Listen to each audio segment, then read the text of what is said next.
पूर्णमदः पूर्णमिदं पूर्णात् पूर्णमुदच्यते पूर्णस्य पूर्णमादाय पूर्णमेवावशिष्यते। ओम शांति शांति शांतिः। ओम गुरुर्ब्रह्मा गुरुर्विष्णुर्गुरुर्देवो महेश्वरः गुरु साक्षात् परं ब्रह्म तस्मै श्री गुरवे नमः। शंकरं शंकराचार्यं केशवं बादरायणं सूत्रभाष्यकृतौ वन्दे भगवन्तौ पुनः पुनः। ईश्वरो गुरुरात्मेति मूर्तिभेदविभागिने व्योमवद्व्याप्तदेहाय दक्षिणामूर्तये नमः। सदाशिवसमारम्भां शङ्कराचार्यमध्यमाम् अस्मदाचार्यपर्यन्तां वन्दे गुरुपरम्पराम्। ॐ यो ब्रह्माणं विदधाति पूर्वं यो वै वेदांश्च प्रहिणोति तस्मै तं हदेवमात्मबुद्धिप्रकाशं मुमुक्षुर्वै शरणमहं प्रपद्ये। ओम शांति शांति शांतिः। ओम असतो मा सद्गमय तमसो मा ज्योतिर्गमय मृत्योर्मामृतं गमय। ओम शांति शांति शांतिः।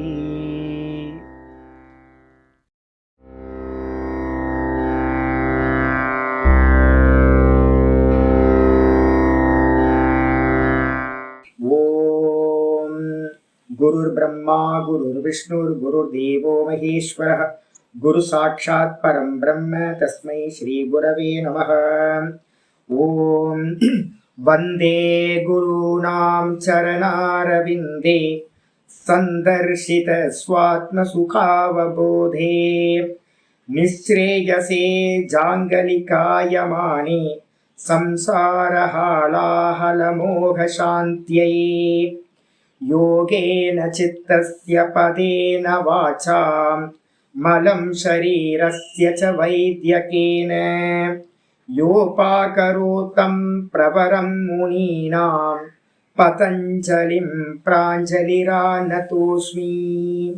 आबाहुपुरुषाकारं शङ्खचक्रासिधारिणं सहस्रशिरसं श्वेतं प्रणमामि पतञ्जलिम्। यस्त्यक्त्वा रूपमाद्यं प्रभवति जगतो अनेकदानुग्रहाय प्रक्षीणक्लेशराशिर्विषमविषधरो अनेकवक्त्रः सुभोगी सर्वज्ञानप्रसूतिर्भुजगपरिकरः प्रीतये यस्य नित्यं देवो हेशः स ओव्यात् सितविमलतनुः योगदो योगयुक्तः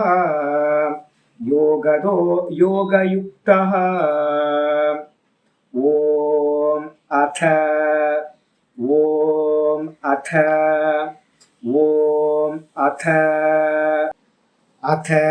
योगानुशासनम्।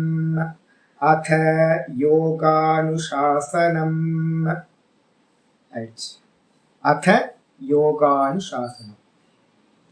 अनुशासनम् अथ योग அனுசாசனம் அப்படின்னு பிரிக்கிறோம். இந்த அத்தன்ற சப்தத்துக்கு பார்த்தீங்கன்னா பொதுவா லௌகிகமா எடுத்தோம் அப்படின்னா நிறைய அர்த்தங்கள் நம்ம சொல்லியிருக்கோம். ஆரம்ப வாச்சகம் பொதுவா அர்த்தம் எடுத்தீங்கன்னா அத்தன்றதும் ஓங்காரம்ன்ற சப்தமும் சிருஷ்டியோட ஆதியில பகவானால வெளிப்படுத்தப்பட்டதுனால அதுக்கு என்ன பேரு? மங்கள வாச்சகம், ஆரம்ப வாச்சகம். அப்போ ஓம் அத இதுல ஏதாவது ஒண்ணு சொல்லிதான் ஏதாவது ஒண்ணு சொல்லி ஆரம்பிக்கணும். அது மட்டும் இல்லாம இந்த ஓம் இந்த அத்தன்றது பாத்தீங்கன்னா வேற என்ன சுவாமி அர்த்தம் இருக்கு அப்படின்னும் போது பொதுவா இருந்தாலும் கூட இந்த இடத்துல பாஷ்யம் ஆரம்பிக்கிறார். பாஷ்யம் எப்படி ஆரம்பிச்சிருக்கார் அப்படின்னா, அத இதி அயம் அதிகார அர்த்தா அப்படின்னு ஆரம்பிச்சிருக்கார். துண்டு துண்டா புரிஞ்சுக்கிட்டு போகணும். எந்த இடத்துலயும் ரிப்பிட்டேஷன் நான் பண்ண போறேன். ரிப்பிட்டேஷன் பண்றது எதுக்குன்னு கேட்டீங்கன்னா உங்களுக்கு நல்லா புரியணுன்றதுக்காக. அத இயம் அத இதி இயம் அதிகாரார்த்தக. அத என்ற இது, அத என்ற இது இங்கு அதிகார அர்த்தமாகும். அதிகாரம்னா என்ன சுவாமி? அதிகார அர்த்தம்னா என்னது சுவாமி? யாராவது நாங்கள் வேதாந்தெல்லாம் கேட்டுட்டு இருக்கோம். ஆனால் வந்து பார்த்தீங்கன்னா நம்ம மங்கள வாச்சகம் ஆரம்ப வாச்சகம் தான் நம்ம படிச்சிருக்கோம்.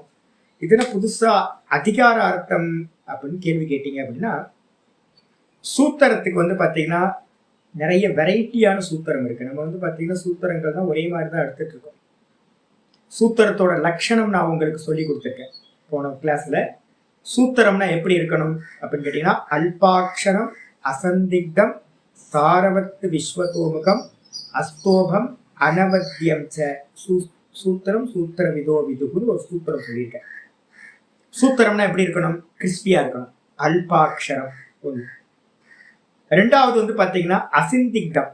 அசந்திக்தம் அப்படின்னா என்ன அர்த்தம்? சந்தேகம் இல்லாததா இருக்கணும். ரெண்டு. மூணாவது வந்து பாத்தீங்கன்னா சாரவத்து விஸ்வதோமுகம். அதுக்குள்ளார வந்து பாத்தீங்கன்னா மிகப்பெரிய அர்த்தங்கள் எல்லாம் அதோட சாரமா இருக்கணும். ஒரு 10 பேஜ்ல பேச வேண்டிய விஷயத்த வந்து பாத்தீங்கன்னா 2 வார்த்தைகள்ல சொல்லி முடிக்கிறதா இருக்கணும். சாரம் கேப்சூலா இருக்கணும். அதை ஓபன் பண்ணீங்கன்னா என்ன இருக்கும்? நிறைய அர்த்தங்கள் உண்டாகும். இப்ப நான் முதல் சூத்திரத்துக்கு அவ்வளவு சொல்ல போறோம், 2வது சூத்திரத்துக்கு அவ்வளவு சொல்ல போறோம். என்ன கேட்டா ஒரு 2 சூத்திரம் முடிகிறதுக்கே எனக்கு 10 கிளாஸ்க்கு மேல ஆயிடும். அப்ப அந்த அளவுக்கு அதிகமான விஷயங்களை உள்ளடக்கியதாக சாரவத்து விஸ்வதோமுகம். மிகப்பெரியத விஸ்வதோமுகம் சாரவத். மிக விரிஞ்ச அர்த்தங்களோட சாரமா இருக்கணும். மூணாவது. நாலாவது வந்து பாத்தீங்கன்னா அஸ்தோபம் அப்படின்னு பேரு. அஸ்தோபம்னா என்ன அர்த்தம்னா, இப்ப நம்ம பகவத்கீதா கிளாஸ் ஸ்லோகம் படிக்கும் போதோ இல்ல மற்ற நிறைய ஸ்லோகங்கள் படிக்கும் போதோ ஹீன் இருக்கும், சேன் இருக்கும். இது மாதிரி நிறைய சப்தங்கள் என்ன இருக்குன்னு கேட்டீங்கன்னா, சில இடத்துலலாம் மீனிங்கே இருக்காது. ஹீ ச இது மாதிரி ஏதாவது புனகன் இருக்கும். நிறைய இடத்துல புனகன் இருக்கும். இது மாதிரி நிறைய சப்தங்கள் எதுக்கு அப்படின்னா, அந்த மீட்டரை வந்து பாத்தீங்கன்னா கிளியர் பண்றதுக்காக. அடின்னு சொல்லுவோம், சந்தஸ்ன்னு சொல்லுவோம் அதுக்கு பேர். ஸ்லோகங்கள் எழுதும் போது என்ன இருக்குன்னு கேட்டீங்கன்னா, சந்தஸ் வந்து பாத்தீங்கன்னா பூர்த்தியாக இத்தனை அக்ஷரங்கள் தான் இருக்கணும்னு இருக்கும். 4 அடியார்னா 4 அடி இருக்கும். 4 அடியார்ல வந்து பாத்தீங்க அப்படின்னா ஒவ்வொரு அடிக்கு இத்தனை பதங்க இத்தனை எழுத்துக்கள் இருக்கும். அதே மாதிரி என்ன இருக்குன்னு கேட்டீங்கன்னா, திருஷ்டுப்பு அனுஷ்டுப்புன்னு சந்தஸ் நிறைய இருக்கு. மீட்டர்னு சொல்லுவாங்க. இந்த சந்தஸ்ல வந்து பாத்தீங்க அப்படின்னா அந்தந்த இடத்துல வந்து அந்த கவுண்டிங் கிளியர் ஆகிறதுக்காக என்ன பண்ணுவாங்க, ஏதாவது அர்த்தம் இல்லாத ஏதாவது அக்ஷரங்களை போடுவோம். அதுக்கு பேர் என்ன பேருனா ஸ்தோபாட்சரங்கள்னு பேர். ஸ்தோப அக்ஷரங்கள்னு பேரு. சந்தஸை ஃபுல்ஃபில் பண்றதுக்காக பண்றது. ஸ்லோகங்கள்ல வரும் அது மாதிரி. ஆனா வந்து அது எதுவுமே சூத்திரங்கள்ல வராது. அப்ப ஸ்லோகங்கள்ல ஸ்தோபாட்சரங்கள் இருக்கும், அர்த்தம் இல்லாத ஃபில் பண்றதுக்காக இருக்கக்கூடியது. அது மாதிரி இந்த சூத்திரங்கள்ல வந்து பாத்தீங்க அப்படின்னா அர்த்தம் இல்லாத ஒரு சப்தம் கூட இருக்காது. ஒரு ச இருந்துச்சுன்னா கூட அதுக்கு வந்து மீனிங் இருக்கு. ஆயிடுச்சா? அதுக்கு பேர் என்னது? அஸ்தோபம்னா ஸ்தோபாட்சரங்கள் இல்லாதது. அதுக்கப்புறம் அனவத்தியம் அப்படின்றதுக்கு அர்த்தம் புனருக்தி முதலிய தோஷங்கள் இல்லாதது. எதுவோ அப்ப என்ன அர்த்தம்? அல்பாட்சரமா இருக்கணும், சந்தேகம் இல்லாத அசந்திக்தமா இருக்கணும், மொத்த முழுமையான அர்த்தங்களை கிறிஸ்பியா சொல்றதா இருக்கணும், சாரமா இருக்கணும். அப்புறம் ஸ்தோபாட்சரங்கள் இல்லாமல் இருக்கணும். அதுக்கப்புறம் வந்து பாத்தீங்கன்னா எந்த ஒரு புனருக்தின்னு சொல்லக்கூடிய கூறியதை திரும்ப கூறல் அப்படின்ற தோஷம் இல்லாததா இருக்கணும். இப்படி இருந்தாதான் சூத்திரத்தை சூத்திரம் என்று இந்த விதமா தான் சூத்திரம் இருக்கணும்னு சூத்திரத்தை அறிந்தவர்கள் கூறுகிறார்கள் அப்படின்னு சொல்லியாச்சு. நேற்று நான் சொன்னதை இப்ப திரும்ப சொல்லியிருக்கேன். அதுக்கப்புறம் சூத்திரத்துல என்ன வெரைட்டி சுவாமி இருக்கு அப்படின்னு கேட்கும்போது, சூத்திரங்களோட வெரைட்டியை வந்து நம்ம ரொம்ப முக்கியமா தெரிஞ்சுக்கணும். அதுக்கு ஒரு ஸ்லோகம் இருக்கு. சஞ்ஞாச்ச பரிபாஷாச்ச விதிர் நியம ஏவச்ச அதிதேசோ அதிகாரஸ்ச ஷட்விதம் சூத்திர லக்ஷணம். சஞ்ஞா சூத்திரம்னு ஒரு சூத்திரம். 6 வெரைட்டி சொல்ல போறோம். சூத்திரத்துல வந்து பாத்தீங்கன்னா சஞ்ஞா சூத்திரம் அப்படின்னு ஒரு சூத்திரம் இருக்கு. இந்த சஞ்ஞா சூத்திரம்னா என்ன அப்படின்னு கேட்டீங்கன்னா பேர் வைக்கிற சூத்திரம். இப்ப இங்கே கூட பேர் வைப்போம். நம்ம பேர் வைக்கிற சூத்திரத்துக்கு பேர் வந்து சஞ்ஞா சூத்திரம் அப்படின்னு பேர். இதற்கு இந்த பெயர் ஆகட்டும் அப்படின்னு எங்கேயாவது சூத்திரத்துல பேர் வச்சதுன்னா அது சஞ்ஞா சூத்திரம் அப்படின்னு பேரு. கிராமர் படிச்சீங்கன்னா தெரியும். அச்சோந்தியாதி டி ஹலந்தியம் அப்படி நிறைய சூத்திரங்கள் வந்து பாத்தீங்கன்னா நிறைய இந்த இதுல பாணினியோட சூத்திரங்கள்ல இருக்கு. இதுலயும் பேர் வைக்க போறோம். பேர் வைக்கிற சூத்திரங்களுக்கு பேரு சஞ்ஞா சூத்திரம்னு பேர், ஒரு வெரைட்டி. ரெண்டாவது வந்து பாத்தீங்கன்னா பரிபாஷா அப்படின்னு பேர். பரிபாஷா சூத்திரங்கள் அப்படின்னா என்ன அர்த்தம் அப்படின்னு கேட்டீங்கன்னா, எங்கெல்லாம் நமக்கு வந்து பாத்தீங்கன்னா ஒரு விவஸ்தை எடுக்க முடியலையோ, ஒரு கன்ஃபியூஸா இருக்கு சார், இது எப்படி மீனிங் எடுக்கிறதே தெரியல, ஒரு நியமமே வரல, ஒரு 10 இது இருக்கு, அதை ஆர்டர் பண்ண முடியல என்னால அப்படின்னா, ஒரு கிளியர் விஷன் கொடுக்கறதுக்காக சொல்லப்பட்ட சூத்திரங்களுக்கு பேர் பரிபாஷா சூத்திரங்கள் பேர். பரிபாஷா சூத்திரங்கள் ரெண்டாவது ஒரு லைட் ஹவுஸ் மாதிரி இருக்கும். அதுக்கப்புறம் மூணாவது சூத்திரம் வந்து பாத்தீங்கன்னா விதி சூத்திரம்னு பேர். விதி சூத்திரம்னா என்னது? செய், இதை செய்யாதே அப்படின்ட்டு டோன்ட் டு டூஸ் எல்லாம் வந்து பாத்தீங்கன்னா சொல்ற கமாண்டிங் சூத்திரத்துக்கு பேர் விதி சூத்திரம்னு பேர். கமாண்டிங் இருக்கும் அதுல. பேரு சஞ்ஞா சூத்திரத்துல கமாண்டிங் இருக்காது, பரிபாஷாலையும் கமாண்டிங் இருக்காது. விதி வந்து பாத்தீங்கன்னா செய்யாதே, இங்கேயும் ஏதாவது இருக்கும். நான் சொல்லும் போது வரும்போது சொல்றேன் உங்களுக்கு. 195 சூத்திரத்துல ஒவ்வொன்றா இருக்கும். இதுக்கு அடுத்தது வந்து பாத்தீங்கன்னா விதி சூத்திரத்துக்கு அப்புறம் நியம சூத்திரம். நியமம்ன்றதுக்கு அர்த்தம் என்னன்னு கேட்டீங்கன்னா ஆர்டர். டிஸ்ஆர்டரா இருக்கிறத ஆர்டர் பண்றது. டிஸ்ஆர்டரா இருக்கிறத ஆர்டர் பண்றதுக்கான சூத்திரம் வந்து பாத்தீங்கன்னா நியம சூத்திரம். அநியமே நியமகாரி. நியமம் பண்றது, ஆர்டர் பண்றது. யாராவது கியூ நிக்கிறாங்க, கியூல வந்து பாத்தீங்கன்னா தப்பா நின்றுட்டு இருக்காங்க. அப்ப என்ன பண்றான், ஒரு போலீஸ்காரன் வந்து எல்லாத்தையும் லத்திய வச்சு என்ன பண்றான், அடிச்சு எல்லாத்தையும் நேர் பண்றான், கியூ சரி பண்றான். அது மாதிரி ஒரு சூத்திரம் என்ன பண்ணுதுன்னு கேட்டீங்கன்னா டிஸ்ஆர்டரா இருக்கிறது எல்லாத்தையும் ஆர்டர் பண்ணக்கூடியது நியம சூத்திரம். இதுக்கப்புறம் அதிதேச சூத்திரம்னு ஒண்ணு இருக்கு. அதிதேசம் அப்படின்னா வேற ஒரு இடத்துல இருக்கிற விதியை இன்னொரு இடத்துல அப்ளை பண்றது. இப்ப நான் வந்து நிறைய சொல்ல போறேன் உங்களுக்கு. இந்த சூத்திரத்தை கொண்டு போயிட்டு நான் எங்க பிக்ஸ் பண்ணுவேன் அப்படின்னு கேட்டீங்கன்னா பகவத்கீதையில எல்லாத்தையும் பிக்ஸ் பண்ணுவேன். இங்க ஒரு சூத்திரத்தை எடுத்துட்டு கொண்டு போயிட்டு உபனிஷதங்கள்ல எல்லாம் கோட் பண்ணுவேன். உபனிஷதங்கள்ல இருக்கக்கூடியது எல்லாத்தையும் கொண்டு வந்து இங்க அப்ளை பண்ணுவேன். ஒரு இடத்துல இருக்கிறத வேற ஒரு இடத்துல அப்ளை பண்றதுக்கு பேர் என்ன பேரு? அதிதேச சூத்திரங்கள்னு பேரு. இதுக்கப்புறம் முக்கியமானது 6வது சூத்திரம் வந்து அதிகார சூத்திரம் அப்படின்னு பேரு. அதிகார சூத்திரம். அதிகார சூத்திரம்ன்றதுக்கு அர்த்தம் ஹெட்டிங். அதிகாரம்ன்றதுக்கு அர்த்தம் ஹெட்டிங். அந்த சூத்திரத்துக்கு பேரு அதிகார சூத்திரம். தலைப்பு, ஹெட்டிங் ஆயிடுச்சா? அப்ப 6 விதங்களாக சூத்திரம் சொல்லப்படுகிற ஷட்விதம் சூத்திர லட்சணம். இப்ப நம்ம வந்து அதன்னு சொல்லியிருக்கேன் சுவாமி, அதற்கு என்ன அர்த்தம் அப்படின்னு யாராவது கேள்வி கேட்டீங்கன்னா, அத என்பது அதிகார அர்த்தம் அப்படின்னு சொல்லியிருக்கா. பாஷ்யத்துல பாருங்க, அத இதி இயம் அதிகார அர்த்தக. அத என்ற இந்த சப்தமானது இங்கு பிறகுன்ற அர்த்தத்தை குறிக்காது, மங்களத்தை குறிக்காது, ஆரம்பத்தை குறிக்காது. அப்ப எதை குறிக்கும்? இது வந்து அதிகார அர்த்தத்தை உடையது. அதிகாரம்னா என்னது? அதிகார சூத்திரம். அதிகாரம்னா என்னது? ஹெட்டிங். இந்த சூத்திரம் என்ன ஹெட்டிங்ல ஆரம்பிச்சிருக்கு? இந்த சூத்திரம் ஹெட்டிங்க பத்தி பேசுறது. எந்த விஷயத்தை பத்தி இதுல பேச போறோம் அப்படின்னு கேட்டீங்கன்னா, அத யோகஸ்ய அனுசாசனம், யோகானுசாசனம், யோகத்தினுடைய உபதேசம். அப்ப இந்த கிரந்தம் மொத்தத்துக்கும் என்னப்பா அதிகாரம்? இது எந்த விஷயத்தை ஆதாரமா வச்சது? என்ன டாபிக் இது அப்படின்னு கேள்வி கேட்டீங்கன்னா, இந்த டாபிக் வந்து பாத்தீங்கன்னா யோகஸ்ய அனுசாசனம், யோகானுசாசனம். யோகத்தினுடைய உபதேசம். அனுசாசனம்ன்றதுக்கு அர்த்தம் உபதேசம். அடிச்சா? அப்போ இந்த மொத்த கிரந்தங்கள் 195 சூத்திரத்துக்கும் ஹெட்டிங் இந்த சூத்திரம் தான். இந்த சூத்திரம் சொல்லிடுச்சு. இந்த யோக சூத்திரத்துல 195 சூத்திரங்கள்ல என்ன பேச போறோம்? யோகத்தோட உபதேசம் உபதேசிக்கப்பட போகிறது. அடிச்சா? அந்த ஹெட்டிங்க சொல்றதுக்காக தான் அத சொல்லியிருக்கு. முதல் இது. ரெண்டாவது வந்து பாத்தீங்க அப்படின்னா யோக அனுசாசனம். அதுதான் ஆச்சரியர் பாஷிகர் சொல்றார்.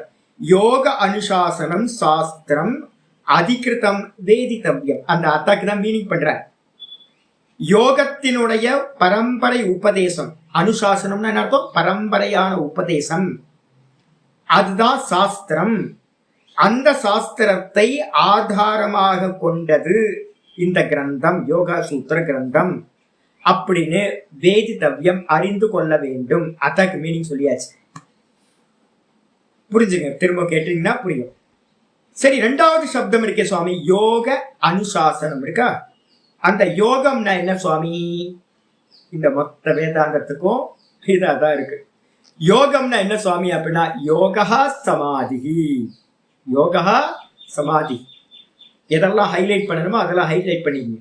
முக்கியமான சப்தங்கள்லாம் ஒரு நோட்டு தனியா போட்டுங்க. யோகத்துக்குன்னு ஒரு நோட்டு போட்டுங்க.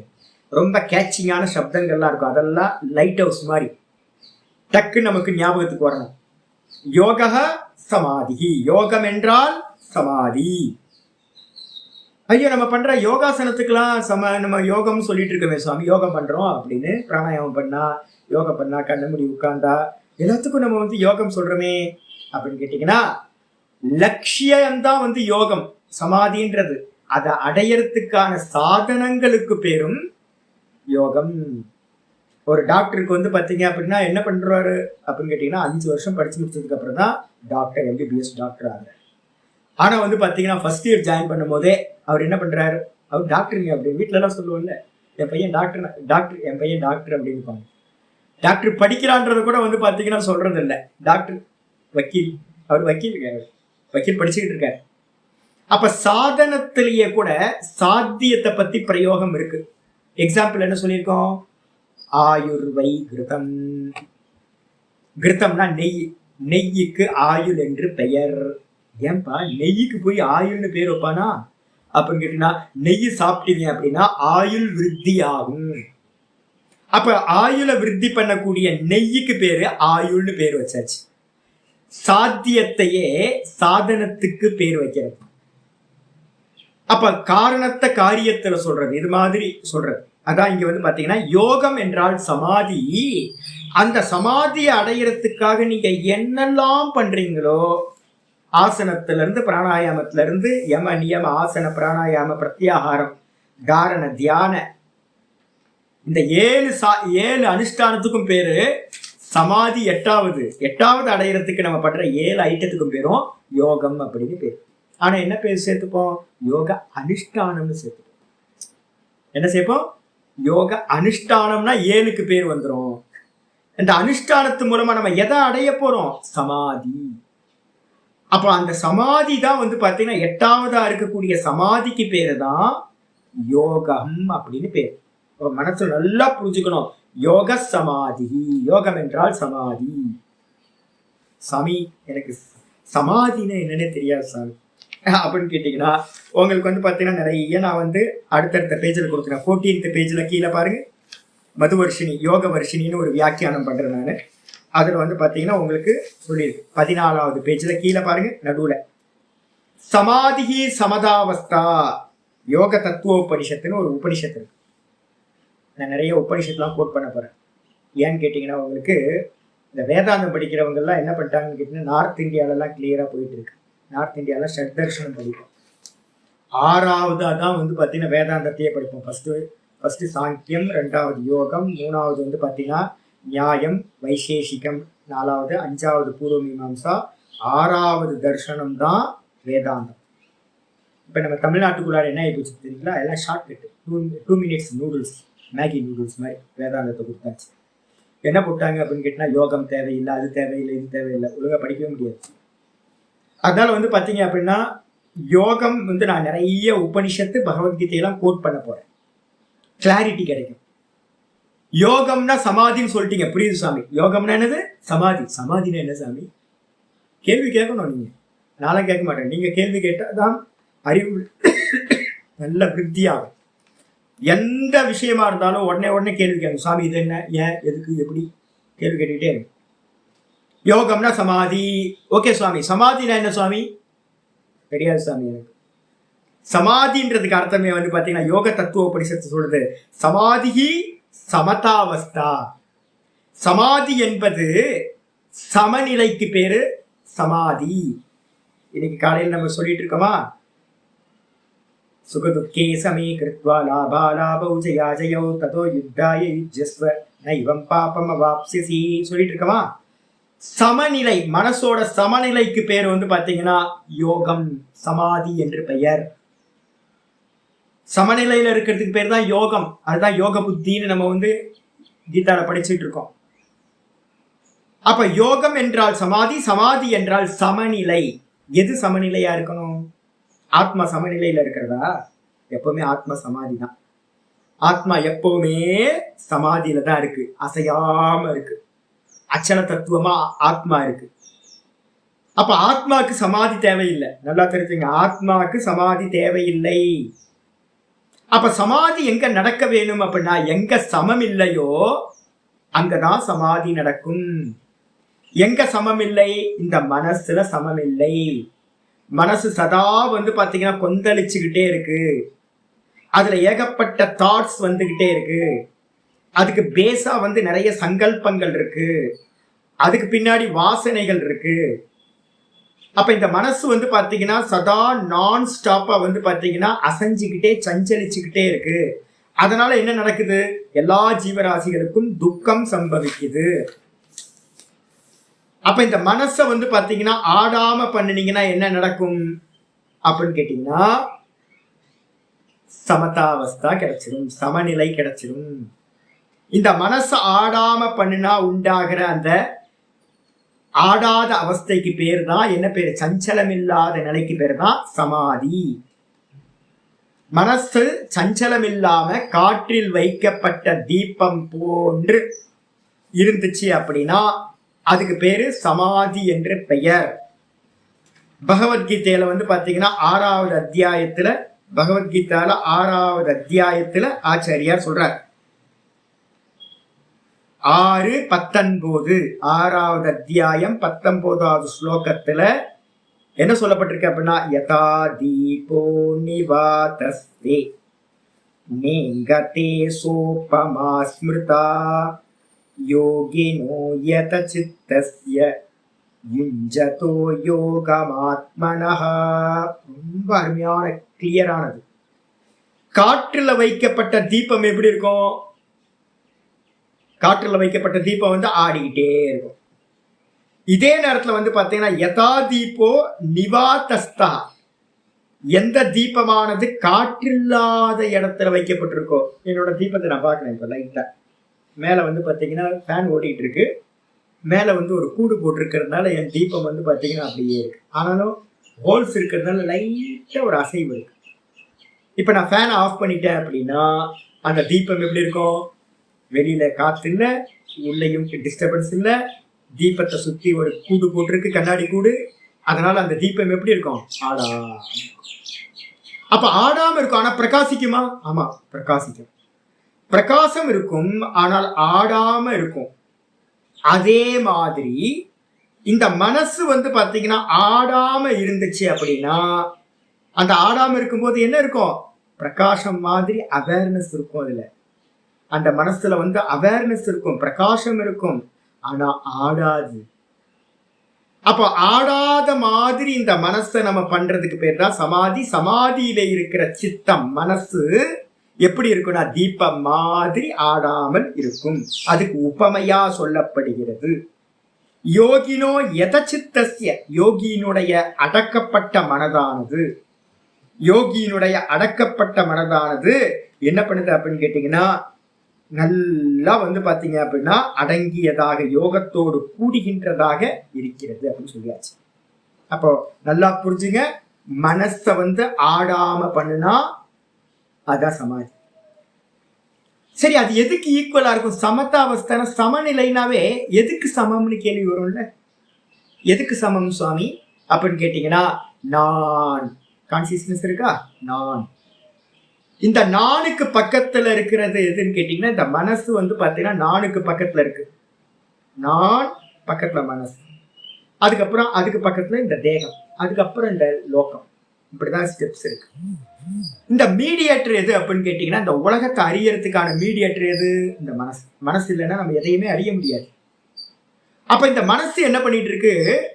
2 விஷயத்தை அறிய முடியும் இந்த மனசை வச்சுக்கிட்டு. ஒண்ணு பாத்தீங்க அப்படின்னா, வெளியில இருக்கிற விஷயங்களையும் அறிய முடியும்.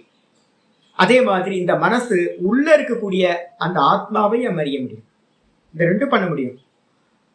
மனசைவ ஆப்தவ்யம் இக நானேவ பஷ்யதி அப்படின்னு கட்டோபனிஷத் மந்திரம்.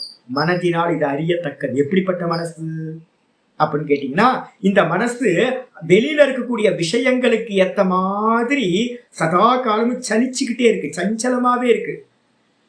அப்படி சஞ்சலமா இருக்கிற மனசுல பாத்தீங்கன்னா, வெளியில இருக்கிறத பார்த்து பார்த்து சஞ்சலிச்சுக்கிட்டு இருக்கே மனசு, உள்ள இருக்கிற ஆடாம அசையாம அச்சலமா இருக்கிற அந்த ஆத்மாவை அறியவே முடியாது. என்ன பண்றது சாமி? அப்போ ஆத்மாவை அறியணும் அப்படின்னா, ஆத்மாவை அறியணும்னா என்ன பண்ணணும்? இந்த மனசு சலிச்சுக்கிட்டு இருக்கிற மனச, சஞ்சலிச்சுக்கிட்டு இருக்க மனச, ஆடிக்கிட்டு இருக்க மனச ஆடாம பண்ணினீங்கன்னா என்ன ஆகும்? கண்ணாடி டிரான்ஸ்பரண்ட் ஆயிடுச்சுன்னா எப்படி இருக்கும்? நான் அடிக்கடி எக்ஸாம்பிள் உங்களுக்கு சொல்லிட்டு இருக்கேன்ல, அதேதான். திருக்கோவில் இருக்கு. நான் கோயிலுக்கு போனேன். கோயிலுக்கு போனா பாத்தீங்க அப்படின்னா, அங்க ஏதோ ஒரு சிலைய வச்சிருந்தோம். நான் என்ன பண்ண, அது கொஞ்சம் லைட்டா இருட்டா இருக்கு, சிலை மட்டும் தெரியுது. நான் போய் என்ன பண்ணேன்னு கேட்டேன், டம்முன்னு எட்டி பார்க்கலான்னு எட்டி பார்த்தேன் பாருங்க, டம்முன்னு இடிச்சுக்கிட்டேன். இடிச்சதுக்கு அப்புறம் தான் தெரியுது கண்ணாடி போட்டு மூடி இருக்கான். ஐயோ, கண்ணாடி இருந்ததே தெரியல. அப்ப கண்ணாடி இருந்ததே தெரியல. அப்ப என்ன அர்த்தம் அப்படின்னா, அந்த கண்ணாடி அந்த விக்கிரகத்தோட ஈக்குவலா இருக்கு, தெரியல. சிம்பிள் ஆச்சு.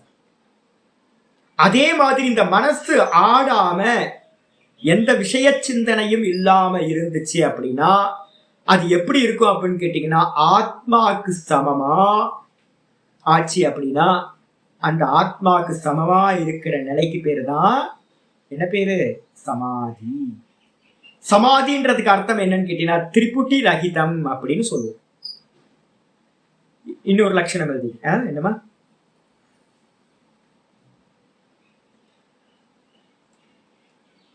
கண்ணாடின்னு டிரான்ஸ்பரண்ட் அப்படின்னு சொன்னது. டிரான்ஸ்பரண்ட் சொன்னது பாதரசம் பூசினா டிரான்ஸ்பரண்ட் சொல்ல மாட்டேது. இல்ல நீங்க பாதரசம் பூசின கண்ணாடி தூக்கி ஓரமா போட்டுருங்க. நான் டிரான்ஸ்பரண்டா 2 பக்கம் பாக்குற கண்ணாடியை சொல்லிட்டு இருக்கேன். அதெல்லாம் இல்ல, அந்தந்த கான்செப்ட் அந்தந்த இடத்தோட நிப்பாட்டு. நான் இப்ப பிரதிபிம்பத்தை பத்தி பேசல. இப்ப பிரதிபிம்பிக்கிற வாதத்தை பத்தி, பிரதிபிம்பத்தை பத்தி பேசவே இல்லை. டிரான்ஸ்பரண்டான கண்ணாடியில பிரதிபிம்பம் வராது. முகம் பார்க்கிற கண்ணாடியில மட்டும்தான் இது வரும், பிரதிபிம்பம் வரும். நான் இப்ப சொல்லிட்டு இருக்கிறது டிரான்ஸ்பரண்டான கண்ணாடி. அதுக்காக தான் ஒரு விக்கிரகத்தை நான் பார்க்க போகும்போது நடுவுல இருந்த கண்ணாடி எனக்கு தெரியல. பாதரசம் பூசின கண்ணாடியில பின்னாடி இருக்கிற தத்துவம் தெரியுமா? எப்படி தெரியும்? அதான் பாதரசம் பூசிட்டீங்கல்ல, வெளில தெரியாது. நான் சொல்றது கண்ணாடி, நார்மல் கண்ணாடியை சொல்லிட்டு இருக்கேன். கான்செப்ட் நல்லா புரிஞ்சுக்கணும். பிரதிபிம்பவாதம் பேசும்போது முகம் பார்க்கிற கண்ணாடி எடுத்துக்கணும். இப்ப பேசிக்கிட்டு இருக்கிறது சமாதி அவஸ்தையை பத்தி பேசிக்கணும். சமாதி அவஸ்தையில பேசுற கண்ணாடி எது அப்படின்னா டிரான்ஸ்பரண்டான கண்ணாடி, 2 பக்கமும் தெரிகிற கண்ணாடி. அப்ப அந்த கண்ணாடி பாத்தீங்கன்னா எப்படி இருக்கும் அப்படின்னு கேட்டீங்கன்னா, 2 ஈக்குவல். எது? ஆமா, மூக்கு கண்ணாடி. இதுதான் பார்க்கணும். இதுல நிறைய அழுக்கு. நான் இப்ப அடிக்கடி வந்தோடனே தொடச்சுக்கிட்டே இருக்கேன். அடிக்கடி பாத்தீங்கன்னா ஏதோ ஒன்று அழுக்கு வந்துடுது. ஏதாவது ஒரு சின்ன அழுக்கு வந்தாலும் கூட பாத்தீங்கன்னா எனக்கு பாத்தீங்கன்னா சரியா கண்ணு தெரிய மாட்டேங்குது. அப்ப என்ன பண்றோம் அப்படின்னு கேட்டீங்கன்னா, நல்லா கிளியரா தேய்ச்சி போட்டதுக்கு அப்புறம் கண்ணாடி போட்டுக்கிறது கொஞ்ச நேரத்துல மறந்து போயிடுது. நான் கண்ணாடி போட்டு படிக்கிறேன் அப்படின்றதே பாத்தீங்கன்னா தெரியல. எடுத்து படிக்கும்போது எனக்கு டைரக்டா என் கண்ணுல இருந்து படிக்கிற மாதிரியே தெரியுது. இதே ஒரு அழுக்கு இருந்துச்சுன்னா என்ன தெரியுது? கண்ணாடி இருக்குன்னு தெரியுது. இதுதான் உங்களுக்கு சேம். இந்த மனசு இருக்குன்னு உங்களுக்கு எப்ப தெரியுது? சிந்தனையை வந்துட்டு இருக்கும் போது மனசு இருக்குன்னு தெரியும். சிந்தனை இல்லாத இடத்துல மனசு எப்படி இருக்குன்னா இருக்கும். ஆனா அது எப்படி இருக்குன்னு கேட்டீங்கன்னா, வெறும் கான்சியஸ்னஸ் மாத்திரம் இருக்கு. அந்த இடத்துல பாத்தீங்கன்னா பிரகாசம், அவேர்னஸ் மட்டும்தான் இருக்க முடியும். அந்த இடத்துல வேற சிந்தனைகள் இல்லை. அப்ப அதுதான் இங்க தீபம். நம்ம எக்ஸாம்பிளா தீபம், அசையாத தீபம் போல இருக்கிறது நம்ம எக்ஸாம்பிள் சொல்றோம். இதுல பாத்தீங்க அப்படின்னா என்னெல்லாம் இருக்கு அப்படின்னு கேட்டீங்கன்னா, இப்ப ஏதோ ஒரு சொல்ல மறந்துட்டீங்க. இந்த சமாதி அப்படின்றது என்ன? திரிபுட்டி ரஹிதம். திரிபுட்டி ரஹிதம். சமாதிக்கு அர்த்தமே என்னன்னு கேட்டீங்கன்னா 3 விஷயங்கள் இருக்கு. என்னென்னலாம் விஷயம் சுவாமி? திரிபுட்டின்றது என்னது, என்ன விஷயம் அப்படின்னு கேட்டீங்கன்னா, திரிபுட்டி அப்படின்றது 3 விஷயம் இருக்கணும். எந்த விஷயமா இருந்தாலும் 3 விஷயம் இருக்கணும். தியானம் செய்பவன் ஒண்ணு, இதுக்கு பேர் என்னது? தியாத்ருன்னு பேரு. தியானம் செய்பவனுக்கு பேரு தியாத்ரு. இதுக்கு அடுத்தது வந்து பாத்தீங்கன்னா தியாத்ரு, தியானம் செய்பவன். அதுக்கப்புறம் 2வது தியானம், நான் செய்யற காரியத்துக்கு பேரு தியானம். 3வது வந்து பாத்தீங்கன்னா தியானம் செய்கின்ற வஸ்து. எதை தியானம் பண்றேன், இந்த வஸ்து இருக்கு. இந்த 3மே வந்து பாத்தீங்க அப்படின்னா ஒன்னா ஆயிடுச்சு அப்படின்னா அதுக்கு பேர் வந்து பாத்தீங்கன்னா சமாதி. இந்த 3 ஒன்னா. பக்கத்துல வந்து பாத்தீங்கன்னா என்ன ஸ்லோகம் அப்படின்னா, பஞ்சதசியில 1:55 எழுதிங்க. யாராவது வேதாந்தம் படிக்கிறவங்க எழுதிங்க 1:55. சமாதியில வேதாந்தம் புரிஞ்சா போதும்னு சொல்றதுலாம் இல்லை. புரிஞ்சாலாம் ஒன்றும் பத்தாது. உட்கார்ந்து நிஷ்டையை போய் கூடணும். தியாத்ரு தியானே பரித்யஜ்ய எல்லாம் வரப்போகுது. இப்ப வந்து பாத்தீங்கன்னா சமாதி பாதத்தை பத்தி பேசிக்கிட்டு இருக்கோம். அல்ல சொல்ல போறேன். இப்ப திரிபுட்டி இருக்கு, 3 விஷயம் இருக்கு. தியானம்ன்றதே சாதனம் தானே. தியானமே சாதனம் தானே. நீங்க பண்றது தியானம் தானே பண்றீங்க. எதை தியானம் பண்றீங்க? நான் கிருஷ்ணனை தியானம் பண்றேன், நான் ராமனை தியானம் பண்றேன், சிவனை தியானம் பண்றேன். யாரு தியானம் பண்றா? நான் தியானம் பண்றேன். தியானிப்பவன் நான் இருக்கேன். என்ன பண்றீங்க? தியானம் பண்றேன். யாரை தியானம் பண்றீங்க? சிவனை தியானம் பண்றேன். அப்ப ஆப்ஜெக்ட் வந்துருது. ஆப்ஜெக்டுக்கு பேரு தியேயம்னு பேரு. ஆப்ஜெக்டுக்கு பேரு தியேயம். 3 இந்த தியான யோகம் படிக்கும் போது இந்த 3 ஞாபகத்துல இருக்கணும். தியேயம் அப்படின்னா தியானம் செய்கின்ற வஸ்துக்கு பேரு தியேய வஸ்துன்னு பேரு, ஆப்ஜெக்ட். இந்த டெர்மினாலஜி வந்து பாத்தீங்கன்னா யோகம் படிச்சு முடிக்கும் போது இந்த டெர்மினாலஜி தான் தெரியாம இருக்கக்கூடாது. அதெல்லாம் நல்லா தெரிஞ்சிருந்தாதான் உங்களுக்கு சாஸ்திரம் கை வரும். உங்களுக்கு தியேய வஸ்து, தியேயம் அப்படின்னா ஆப்ஜெக்ட், தியானம் செய்கின்ற வஸ்து. ஒரு போட்டோவோ ஏதோ வச்சுக்கலாம். அதுக்கு அடுத்தது தியாத்ரு அப்படின்னா தியானம் செய்பவன். தியாத்ரு திரஷ்டான்னு சொல்றோம்ல, அது மாதிரி தியாத்தான்னு சொல்லுவோம். தியாத்ரு ஒரு கோடு போட்டு தியாத்தா. தியாத்ரு அதை பிரயோகப்படுத்தும் போது தியாத்தான்னு சொல்லுவோம், தியானிப்பவன். 2 ஒண்ணுதான். தியாத்ரு தியாத்தா 2 ஒண்ணு. இதுக்கு அடுத்தது வந்து பாத்தீங்கன்னா தியானம்ன்ற ஒரு கர்மா நடக்குது. நான் தியானம் பண்றேன், மைண்ட் கான்சென்ட்ரேஷன் பண்றேன், மனசை குவிக்கிறேன், ஒரு காரியம் பிரயத்தனம் இருக்காங்க. இதுக்கு பேரு திரிபுட்டின்னு பேரு. இது தியானம் பண்றேன் நான். பண்ணி ஒரு விக்கிரகத்தை, ஒரு போட்டோ வச்சுருக்கேன். கிருஷ்ண பரமாத்மாவோட போட்டோ என்கிட்ட இருக்கு. இந்த போட்டோ வச்சுக்கிட்டு நான் என்ன பண்றேன்னு கேட்டீங்கன்னா மெதுவா தாரணை பண்ணி பழகிறேன். இப்ப எனக்கு நல்லா தாரணம் பண்ணியிருக்கேன். எனக்கு என்னோட கிருஷ்ண பரமாத்மா இப்ப நான் நினைக்கும் போதே இப்ப என்னோட புத்தியில வந்து அவரோட திருஷ்யத்தோட உங்கள்கிட்ட பேசுறேன். சொன்ன மாத்திரத்துல எனக்கு அவரோட முகம் வந்துருச்சு. ஆனா தாரணை சித்திச்சிருக்கு. நான் இப்ப தியானம் பண்ணல, டீச்சிங் பண்றதுனால தியானம் பண்ணல. இப்ப நான் என்ன பண்ண போறேன், கண்ணை மூடி உட்கார்ந்து என்னோட சித்தத்துல அந்த போட்டோஸ்டேட் இருக்கு, காப்பி இருக்கு, கிருஷ்ணரோட காப்பி. சதா அந்த காப்பியிலேயே நான் சித்தத்தை வைக்கிறேன். அந்த சித்தத்தை தொடர்ந்து வைக்கிறதுக்கு என்ன பேரு? மனசை வந்து தொடர்ந்து அந்த ரூபத்திலேயே வைக்கிறதுக்கு என்ன பேரு? தியானம்ன்ற கிரியா. நான் தியானம் பண்றேன். எதை தியானம் பண்றேன்? எனக்குள்ளார இருக்கிற கிருஷ்ணரை தியானம் பண்றேன், கிருஷ்ணரோட ரூபத்தை. அப்ப ஆப்ஜெக்ட் யாரு? கிருஷ்ணன். ஆயிடுச்சா? 3 வந்துருச்சு திருப்பதி. இது என்ன ஆகும்னு கேட்டீங்கன்னா மெதுவா இந்த தியானம் அபியாசம் பண்ண அதுக்கு பேர் என்ன பேரு? பிராக்டிஸ்க்கு பேரு அபியாச யோகம்னு பேரு. அந்த பிராக்டிஸ்க்கு என்ன பேரு? அபியாசம். சம்ஸ்கிருதத்துல என்னது? பிராக்டிஸ்ன்னு சொல்ல மாட்டோம். இங்கிலீஷ் வேர்டு அதிகமா யூஸ் பண்ணாதீங்க. வாக் சுத்தி கிடைக்கவே கிடைக்காது, மனசுத்தி உண்டாகாது. மேக்சிமம் வந்து பாத்தீங்கன்னா சம்ஸ்கிருதத்தை பயன்படுத்துங்க. ஏன்னு கேட்டீங்கன்னா அது வந்து மனசுத்தியை உண்டு பண்றது. அப்போ அபியாசம் பண்றோம். டெய்லி வந்து பாத்தீங்கன்னா உட்கார்ந்து அதை 1 மணி நேரம், 2 மணி நேரம், 3 மணி நேரம் உட்கார்ந்து பிராக்டிஸ் பண்ணிட்டே இருக்கேன். அப்படி பிராக்டிஸ் பண்ண மெதுவா என்ன ஆகும்னு கேட்டீங்கன்னா, நான் தியானம் செய்பவன், நான் தியானம் செய்கின்றேன் அப்படின்ற 2ம் மெதுவா ஆப்ஜெக்ட்னு சொல்ற அந்த கிருஷ்ணன் வந்து பாத்தீங்கன்னா லைக்க ஆரம்பிக்கும். திடீர்னு நான் தியானம் செய்யறவன் காணா போயிடுவேன், தியானம் காணா போயிடும், கிருஷ்ணர் மட்டும் மிச்சம் இருக்கிற மாதிரி ஆகும்.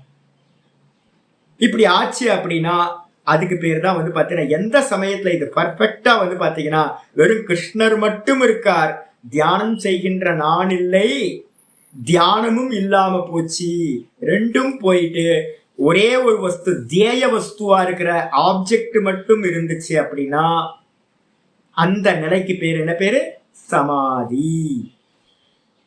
அடிச்சா எப்படி ஆச்சாரியர் பஞ்சதசிக்காரர் வந்து பார்த்தீங்கன்னா முதல் பஞ்சதசி 1:55 சொல்றார், தியாத்ரு தியானே பரித்யஜ்ய. தியாத்ருன்னு சொல்லக்கூடிய தியானிப்பவனையும் தியானே தியானத்தையும் இந்த ரெண்டும் பரித்யஜ்ய விட்டு போய், ரெண்டுமே விட்டு போயிட்டு கிரமாத் தியேய ஏக கோச்சரம். கிரமாத்துனா கிரமமா, முதல்ல என்ன நடக்கும்? கிரமம்னா என்ன அர்த்தம்? ஆர்டர். என்ன ஆர்டர்? எப்படி நடக்கும்? முதல்ல வந்து பார்த்தீங்கன்னா மெதுவா மெதுவா மெதுவா. இப்போ நான் காலையில் ஓங்காரம் சொல்றேன் பார்த்தீங்களா, ஓங்காரம் சொல்லவே கொஞ்ச நேரத்தில் எனக்கு வந்து பார்த்தீங்கன்னா நல்லா டீப்பாக போகும்போது வந்து பார்த்தீங்கன்னா நான் சொல்றேன்றது இன்னும் போயிடும். வெறும் வந்து பார்த்தீங்கன்னா ஓம் ஓம் ஓம் மட்டும் சொல்லிட்டே இருக்கும். நான்றது வந்து பார்த்தீங்கன்னா சில சமயம் இல்லாமல் போயிடும், காணா போயிடும். தியாத்தா காணா போயிடுவான், தியாத்ரு சில சமயம் காணா போயிடும். ரொம்ப டீப்பா பண்றோம் அப்படின்னா என்ன ஆகுன்னு கேட்டீங்கன்னா நான் வந்து உச்சரிக்கிற ஓங்காரம் சொல்றன்றதும் தெரியாம போயிடும். ரெண்டுமே ஒண்ணு, ஃபர்ஸ்ட் தியாத்தா தியானிப்பவன் இல்லாம போறது, ரெண்டாவது வந்து தியானமும் இல்லாம போகிறது. கடைசியில மிச்சம் என்ன இருக்கும்? தியானம் செய்கிற வஸ்து மட்டும் இருந்துச்சு அப்படின்னா, கிருஷ்ண பரமாத்மா மட்டும் இருந்தார் அப்படின்னா கிரமாத் தியேய ஏக கோச்சர். வெறுமனே தியேய வஸ்துவ மட்டும் வந்து பாத்தீங்கன்னா ஆலம்பனம் பண்றதை பிடிச்சுக்கிட்டு நிக்கிறது. இந்த மனசு தியானம் பண்றவனை விட்டுருச்சு, இந்த மனசு தியானத்தையும் விட்டுருச்சு, இந்த மனசு தியானிக்கிற அந்த வஸ்துவா ஆயிடுச்சு அப்படின்னா, வஸ்துவோட சமமா ஆயிடுச்சு அப்படின்னா அதுக்கு என்ன பேரு? சமாதி. புரியுதுன்னு நினைக்கிறேன். நிவாத்த தீபவத்து சித்தம். பஞ்சதசிக்காரர் நான் சொன்ன கீதாவோட ஸ்லோகத்தை தான் கோட் பண்றேன். நிவாத்த தீபவத்து சித்தம். காற்றில்லாத இடத்தில் இருக்கின்ற தீபத்தை போன்று சித்தமானது என்ன ஆகுது? ஆடாம அசையாம இந்த பரமாத்மாவோட மட்டும், ஈஸ்வரன் தியானிக்கிற வஸ்துவோட மட்டும் ஒரே மாதிரி இருந்துச்சுன்னா அதுக்கு பேரு சமாதிர் இத்யபிதீயதே. சமாதிர் அபிதீயதே. பஞ்சதசி ஸ்லோகம் எடுத்து ரெஃபர் பண்ணிக்க. 55:1-55. ஏன்னா ரொம்ப கிளியரா சமாதியோட சுரூபம் கொடுத்துருக்கு. அடிச்சா அப்போ சமாதின்றதுக்கு அர்த்தம் யோகம்னா என்ன அர்த்தம்? சமாதி. சமாதினா என்ன அர்த்தம்? சமதாவஸ்தா, சமநிலை. எதோட சமநிலை? தியானிக்கிற வஸ்துவோட இந்த மனசு வந்து பாத்தீங்கன்னா ஈக்குவல் ஆயிடுச்சு அப்படின்னா சமாதி. தியாத்ரு தியானிப்பவன் இருக்க முடியாது, தியானமும் விட்டு போயிடும். ரெண்டும் விட்டு போயிட்டு தியானிக்கிற வஸ்துவோட ஒன்றுபட்ட நிலை, தியானிக்கிற வஸ்துவோட ஒன்றுபட்ட நிலை அடையதால் அதற்கு பெயர் சமாதி. ஒரு லட்சணம் 14வது பேஜ்ல நான் உங்களுக்கு சமாதி சமதாவஸ்தானு யோக சூடாமணி யோக தத்துவ உபனிஷத்துல 25வது மந்திரம் சொல்லியிருக்கேன். அதுக்கப்புறம் யோக தத்துவ உபனிஷத்துல 107வது மந்திரம் ஒண்ணு இருக்கு. யோக தத்துவ உபனிஷத்துல 107வது மந்திரம் ஒண்ணு இருக்கு. சமாதிஹி சமதாவஸ்தா ஜீவாத்ம பரமாத்மனோ. வேதாந்திகளுக்கான இது. இந்த சமாதின்றது வந்து பாத்தீங்கன்னா நான் ஜீவாத்மா எங்க இருக்கான்? உங்களோட மெமரிஸ் எடுத்தா நீங்க இருப்பீங்களா? யோசிச்சு பாருங்க. உங்களோட மனசுல வந்து மெமரிஸ் இருக்கு. காலையில எந்திரிக்கும் போதே நான் என்ன பண்ணணும் ஏது பண்ணணும்னு இருக்கு. நேற்று நைட்டு தூங்க போனீங்க, ராத்திரி தூங்கினோடனே உங்களோட மெமரிஸ் எல்லாம் போச்சு, அழிஞ்சு போச்சுன்னு வச்சுக்கோங்க. காலையில எந்திரிக்கும் போதே உங்களுக்கு என்ன ஆகும்? நான் எதுக்கு இந்த வீட்டுல படுத்திருக்கேன்னு தோணும். பக்கத்துல வந்து பாத்தீங்கன்னா உங்க பையன் படுத்திருந்தாலோ இல்ல ஒய்ஃப் படுத்திருந்தாலும் யாரு இது, ஐயோ யார் பக்கத்துல நம்ம படுத்திருக்கோம், இது எங்க படுத்திருக்கோம் நம்மன்னு பயம் வந்துடும். ஏன்னா நான் யாருன்னு தெரியாம போச்சுன்னா என்ன ஆகும்? ரொம்ப இல்லை, பெரிய ப்ராப்ளம் இல்லை. அப்போ இந்த மனசுல வந்து பாத்தீங்கன்னா இருக்கிற மெமரிஸ் தான் வந்து பாத்தீங்கன்னா ஜீவாத்மா. வாசனா மயோயம் ஜீவா. இந்த ஜீவன் எப்படிப்பட்டவன் அப்படின்னா வெறும் மெமரிஸ் மட்டும்தான். தூக்கத்துல மெமரிஸ் இல்லை, அதனால வந்து பாத்தீங்க அப்படின்னா எப்படி இருக்கும், ஒன்றும் இல்லை, ஐடென்டிபிகேஷனே இல்லை. அப்போ இந்த மனசுல வந்து பாத்தீங்கன்னா சதா காலமும் தாட்ஸ், சங்கல்பம், வாசனை, இதான் மனசு. மூணு சேர்ந்ததுதான் வந்து பாத்தீங்கன்னா மனசு. மனசுனா என்னது? பீஜமா இருக்கிறது வாசனை, வாசனையில உண்டாகிறது சங்கல்பம், சங்கல்பத்துல இருந்து உண்டாகிறது தாட்டு. தாட்டு நல்லா வெளியில தெரியும். சங்கல்பம் ஒரு கிளை மாதிரி. இன்னைக்கு கிளாஸ்ல பார்த்தோம்ல, பகுஷாக்கா ஹெனந்தாஸ்ட புத்தையோ அவ்வியவசாயினா. கிளைகள் விட்டது, கிளைகள் நல்லா தெரியும். இலைகள் ரொம்ப அதிகமா இருக்கும். கிளைகள் 10 கிளை இருக்கும், ஆனா ஒவ்வொரு கிளையிலையும் இலைகள் வந்து பாத்தீங்க அப்படின்னா ஆயிரக்கணக்கில் இருக்கும். அதே மாதிரி தாட்ஸ் வந்து பாத்தீங்கன்னா இந்த மனசுல ஆயிரக்கணக்கான தாட்ஸ் வந்துகிட்டே இருக்கு. அதுக்கு பின்னாடி இருக்கிற சங்கல்பம் கம்மியா இருக்கும். ஒரு 10 சங்கல்பம் இருந்தா போதும். 10 சங்கல்பத்துல இருந்து 1000 தாட்ஸ் வரும். சங்கல்பத்துக்கு பீஜம் எது அப்படின்னு கேட்டீங்கன்னா இன்னும் கம்மியாயிடும். வாசனைகள் வந்து பாத்தீங்கன்னா 10 சங்கல்பம் இருக்குன்னா அதுக்கு வாசனை வந்து பாத்தீங்கன்னா 2 வாசனை இருக்கும், கம்மியாயிடும். வாசனைகள் வெளியில தெரியாது, சங்கல்பங்கள் வெளியில வரும். அதுக்கப்புறம் வந்து பாத்தீங்கன்னா மனசுல தாட்ஸ் வர ஆரம்பிச்சு. இந்த 3 சேர்ந்ததுதான் சித்தம்னு பேர். அந்த சித்தம்ன்றது வந்து பாத்தீங்க அப்படின்னா எப்படிப்பட்டது? வாசனை, சங்கல்பம், மனசு, இந்த 3மே தாட்டு. இது எல்லாம் இருந்துச்சு அப்படின்னா ஜீவன் பேரு. அவன் தான் ஜீவன். இதுலதான் எல்லாமே இருக்கு. வாசனைகள் வந்து பாத்தீங்கன்னா அடுத்தடுத்த ஜென்மத்துக்கும் போயிட்டே இருக்கு. 84 லட்சம் யோனிக்கும் போயிட்டே இருக்கு. வாசனைகள் பிறந்துகிட்டே இருக்கிறோம். சங்கல்பங்கள் வந்து பாத்தீங்கன்னா முந்தின ஜென்மத்துல என்ன சங்கல்பம் பண்றோமோ அது இந்த ஜென்மத்தை கொடுக்கும். இந்த ஜென்மத்துல புதுசா சங்கல்பம் பண்றோம், அதை குறிச்சு தாட்ஸ் நிறைய வந்துகிட்டே இருக்கும். ஆயிடுச்சா? இப்போ வந்து பாத்தீங்கன்னா ஒவ்வொரு பர்சனாலிட்டியும் வந்து பாத்தீங்கன்னா ஜீவன் ஒவ்வொரு மனசுக்கும் ஒரு வாசனை, சங்கல்பம், தாட்ஸ் இருந்துகிட்டே இருக்கு, தனித்தனியா இருக்கு. பரமாத்மா வந்து ஒருத்தரா இருக்க. இந்த பரமாத்மாவுக்கும் வந்து பாத்தீங்கன்னா ஜீவாத்மாவுக்கும் வித்தியாசம் என்னன்னு கேட்டீங்கன்னா அவங்களோட இண்டிவிஜுவாலிட்டி தான் வந்து பாத்தீங்கன்னா டிஃபரன்ஸ். அந்த இண்டிவிஜுவாலிட்டின்றது எதுன்னு கேட்டீங்கன்னா வாசனா, சங்கல்பம், தாட்ஸ், மனசு. இந்த 3த்தையும் ரிமூவ் பண்ணிட்டீங்க அப்படின்னா அந்த சித்தம் எப்படிப்பட்டதா இருக்கும்னா பரமாத்மாவோட ஈக்குவல் ஆயிடும். கண்ணாடியை கிளீன் பண்றது நம்ம சொல்றாங்க. அப்ப அதேதான் இங்க வந்து பாத்தீங்கன்னா சொல்றது. சமாதி அப்படின்றது என்னன்னு கேட்டீங்கன்னா உங்களோட தியானிப்பவன்றது போயிடும், தியானம் போயிடும். தியானிப்பவன் தியானம் போயிடுச்சு அப்படின்னாவே இருக்கிறது என்னவா இருக்கும்னு கேட்டீங்கன்னா பரமாத்மா மட்டும்தான் இருப்பார். கண்ணாடியில இருக்கிற எல்லா அழுக்கையும் எடுத்துட்டோம். நான் முட்டிக்கிட்ட மாதிரி என்ன ஆகும், சிலதான் தெரியும் ஒழிய கண்ணாடி தனியா தெரியாம போயிடும். ஆயிடுச்சா? இதுக்குதான் பேர் வந்து அமனீபாவம் அப்படின்னு பேர். இதுக்கு என்ன பேரு? அமனீபாவம், உண்மணீபாவம் அப்படின்னு பேர். அமனீபாவம்னு என்ன அர்த்தம்? மனமற்ற நிலை. மனம் இல்லாம போச்சா? இருக்கு சுவாமி. எப்படி இருக்கு? வாசனை இல்ல, சங்கல்பம் இல்ல, தாட்ஸ் இல்ல. இந்த 3மே இல்லாம இருக்கும் போது அந்த மனசு இல்லாததுக்கு சமமா ஆயிடுது. அப்ப யோகத்துல இருக்கிறவனுக்கு வந்து பாத்தீங்க அப்படின்னா முதல் ஸ்டெப் தெரிஞ்சுங்க. யோகத்துல இருக்கிறவனுக்கு மனசு இருக்குமா இருக்காதா அப்படின்னு கேட்டீங்கன்னா மனம் இருக்கும். ஆனா அந்த மனசுல வந்து பாத்தீங்கன்னா தாட்ஸோ, சங்கல்பமோ, வாசனையோ இருக்காது. அப்படி இருந்தா அதுக்கு பேரு சமாதி அப்படின்னு பேரு. அப்ப ஜீவாத்மா, பரமாத்மா. ஜீவாத்மான்றவன் யாரு? ஒண்ணும் இல்லை. ஜீவாத்மான்றது அந்த இண்டிவிஜுவல் பர்சனாலிட்டின்றது வாசனா, சங்கல்பம், தாட்ஸ்.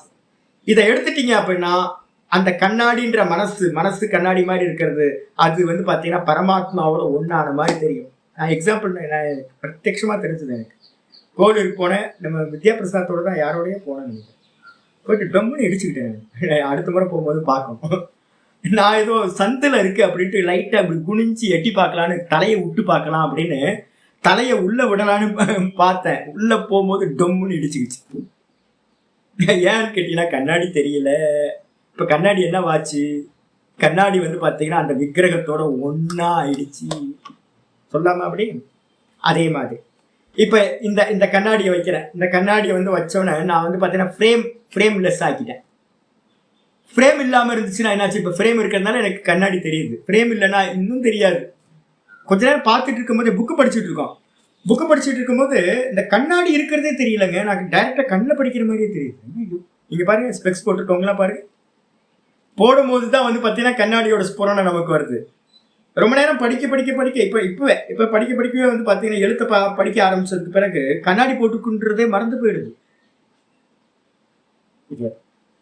கண்ணாடி இருக்கா இல்லையா? இருக்கு. ஆனா அந்த கண்ணாடி இருக்குன்றதே தெரியாம அந்த எழுத்தோட இது வந்து பார்த்தீங்கன்னா ஒரே மாதிரி ஈக்குவலா இருக்கு. இதாங்க சமாதி. சமாதியை பத்தி புரிஞ்சு. அப்போ பரமாத்ம ஜீவாத்ம பரமாத்மனோகோ சமதாவஸ்தா சமாதிகி அப்படின்னு யோக தத்துவோபனிஷத்துல 107வது மந்திரம் சொல்லுது. ஜீவாத்மா பரமாத்மாவோடு ஒன்றுபட்டு இருக்கின்ற நிலைக்கு பெயர் சமாதி. அடிச்சா சரி, இதோட சமாதியோட இத இங்க வச்சு அடுத்து யோகன்றதுக்கு அர்த்தம் சமாதி சொல்லியாச்சு. யோக சமாதி சச்ச அந்த சமாதியானது சார்வபௌம சித்தஸ்ய தர்மா. சார்வபௌமம்னா என்ன அர்த்தம்? சர்வபூமஸ்ய பாவம் சார்வபௌமம். எல்லா சர்வ பூமையோகோ எல்லா பூமிகளுக்கும் சம்பவிக்க கூடியது தர்மம். தர்மம் என்னது? சுபாவம்னு அர்த்தம். அவரு அப்படிப்பட்ட தர்மத்தை உடையவருங்க. அவர் சுபாவம் அப்படிங்க. அவர் கோபம் எல்லாத்துக்கும் வருமா? ஆமா, எல்லாத்துக்கும் கோபம் வரும்ல. மனுஷனா பிறந்தா மனசுன்னு இருந்தா எல்லாத்துக்கும் கோபம் வரும். காமம் வருமா? ஆசை வருமா? ஆமா, எல்லாத்துக்கும் ஆசை வரும். மனசுன்னு இருந்தா ஆசை வரும். காமம், குரோதம், லோகம், மோகம், மதம், மாத்சரியம் எல்லாமே இந்த சித்தத்துக்கு தர்மம். எந்த உலகத்துல இருக்கிற எல்லா ஆத்மாக்கும் மனசுக்கு வந்து பார்த்தீங்கன்னா காம, குரோத, லோக, மோக, மதம், மாத்சரியம் எல்லாம் சம்பவிக்கும். அதே மாதிரி சமாதியும் சம்பவிக்கும். புரியுதா உங்களுக்கு? எல்லாத்துக்கும் எல்லா சமயமும் எல்லாமே சம்பவிக்குமா? எனக்கு வந்து பார்த்தீங்க அப்படின்னா ஏதாவது எனக்கு கரெக்டாக இப்போ வருவார், எனக்கு சிஷ்யர் வருவார். நான் எது சொன்னாலும் ஆப்போசிட்டாகவே சொல்லுவார். அவர் ஒரு நியமம் வச்சிருக்காரு என்கிட்ட. இது 2 இல்லை சாமி, இது 4 சாமின்னு. நானும் பொறுத்து பார்ப்பேன். பிடிச்சி திட்டு ஒரே கிளாஸ் முடிஞ்சோடனே டென்ஷன் ஸ்டார்ட் ஆயிடும். சாமி நீங்கள் உங்களுக்குலாம் கோவம் வருமா சாமி? எல்லாத்துக்கும் கோவம் வரும். எக்கு தப்பா பேசுகிறோம், கோவம் வராமல் என்ன பண்ணும்? ஆசை வருமா சாமி? ஆமாம், அப்பப்போ மைசூர் பாக் சாப்பிடணும்னு ஆசை தான் வரும். என்ன பண்ணுறது? ஆசை வரும், எல்லாத்துக்கும் ஆசை வரும். கடவுளுக்கும் ஆசை வரும், ரிஷிக்கும் ஆசை வரும், ஈஸ்வரனுக்கும் ஆசை வரும், எல்லாத்துக்கும் ஆசை வரும். ஈஸ்வரனும் ஆசைப்படுவார், ஒரு வாட்டி பிறந்து பார்க்கலாமே, ஒரு அவதாரம் எடுத்து பார்க்கலாமே. அப்ப காமக்ரோதம் எல்லாமே வந்து பாத்தீங்கன்னா, ஆனா அதிகம் கம்மி எந்த இடத்துல வருது, எதுக்காக வருதுன்றது டிஃபரன்ஸ் இருக்கு. அதே மாதிரி உலகத்தில் இருக்கிற எல்லா மனிதர்களுடைய மனதிலும் சமாதி சம்பவிக்கும். எல்லா சமயத்திலையுமா? இல்ல, டைம், அந்தந்த டைமுக்கு சமாதி சம்பவிக்கும். கழுதைக்கும் சமாதி சம்பவிக்கும். அதான் சொன்னேன், செவத்தை பார்த்து கழுதை நின்றுகிட்டே இருக்கும், சமாதியில நிக்கிதான். தியாயதி இவ பகஹா, பிருகதாரண்ய உபனிஷத் சொல்றது. கொக்கு தியானிக்கிறது போல கொக்குக்கும் சமாதி சம்பவிக்குது. கொக்கும் சமாதியில இருக்கு. எதுக்காக சமாதியில இருக்கு? மீனை பிடிக்கிறதுக்காக. கிங்ஃபிஷர் பட்டம் எடுத்துருக்கு. அதே மாதிரி வந்து பாத்தீங்கன்னா எல்லா மனிதர்களுக்கும் எந்த மனநிலையில இருந்தாலும் எல்லா மனநிலையிலும் சமாதி சம்பவிக்கும். சரி, மனசோட நிலைன்னு சொல்றீங்களா சுவாமி, எத்தனை அப்படின்னு கேட்டீங்கன்னா, மொத்தம் வந்து பாத்தீங்கன்னா மனதோட நிலை 5 நிலைகளா சொல்லப்பட்டிருக்கு. அந்த மனசோட நிலைக்கு என்ன பேருன்னு கேட்டீங்கன்னா, அந்த உலகத்தில் இருக்கிற சர்வ ஜீவராசிகளுடைய மனசையும் 5 விதங்களா 3 குணங்களை வைத்து டிவைட் பண்றோம். எதை வச்சு பேஸ் பண்ணி? 3 குணங்களை வைத்து, சத்வ ரஜஸ் தமஸ் என்ற 3 குணங்களை வச்சு உலகத்தில் இருக்கிற எல்லா மனிதர்களுடைய சித்தத்தையும் 5ஆ வெரைட்டி பண்றோம். க்ஷிப்தம், மூடம், விக்ஷிப்தம், ஏகாகிரம், நிருத்தம் இதி சித்த பூமயா. எத்தனை பூமிகள்? சித்தம் பூமி, சித்த பூமின்னு இனிமே யூஸ் பண்ண போறோம். சித்த பூமின்னு என்ன அர்த்தம்? மனசோட நிலை, ஸ்டேஜ். 5 ஸ்டேஜ் இருக்கு மனசுக்கு. ஒண்ணு என்னது? இங்க சொல்லியிருக்கிறது க்ஷிப்தத்துல ஆரம்பிக்குது. நான் இப்ப ஆரம்பிக்க போறது, உங்களுக்கு சொல்லிக் கொடுக்க போறது மூடத்துல இருந்து. மூடம், க்ஷிப்தம் 2வது ஆக்கிக்கீங்க. மூடம், க்ஷிப்தம், விக்ஷிப்தம், ஏகாகிரம், நிருத்தம், மொத்தம் 5 சித்த பூமிகள் சொல்லப்பட்டிருக்கு. இது வரைக்கும் நேத்து பார்த்துருக்கோம். இன்னைக்கு பாட்டம் இங்க இருந்து ஆரம்பிக்குது. 2வது பேராகிராஃப் வந்துருங்க. இதுல ஏதாவது டவுட் இருந்துச்சு அப்படின்னா, 2 லைன்ல பாஷ்யத்துல ஏதாவது டவுட் இருந்துச்சுன்னா நான் சொன்னதை வந்து கேட்டு என்ன பண்ணுங்க, கொஸ்டின் போடுங்க, நான் பதில் சொல்றேன். இது அப்புறம் 2வது பேராகிராஃப். தத்திர, தத்திரன்னு அர்த்தம்? இந்த 5 சித்த பூமிகளின் மத்தியில். சித்த பூமி 5ன்னு சொல்லியிருக்கோம். சித்தத்தோட மனசோட நிலை 5. இதோட மத்தியில விக்ஷிப்தே முதல் பூமியை பத்தி சொல்ல ஆரம்பிக்கிறோம். விக்ஷிப்தம் அப்படின்னா என்ன அர்த்தம் அப்படின்னு கேட்டா, நம்ம இந்த வார்த்தை அதிகமா யூஸ் பண்றோம். ரொம்ப விக்ஷேபமா இருக்கீங்களா என்ன? இப்பெல்லாம் இந்த மணிப்பிரவாள நடை விட்டு போச்சு. ஆக்சுவலா வீட்டுல எல்லாம் இதெல்லாம் வார்த்தைகள் எல்லாம் யூஸ் பண்ணுவோம்.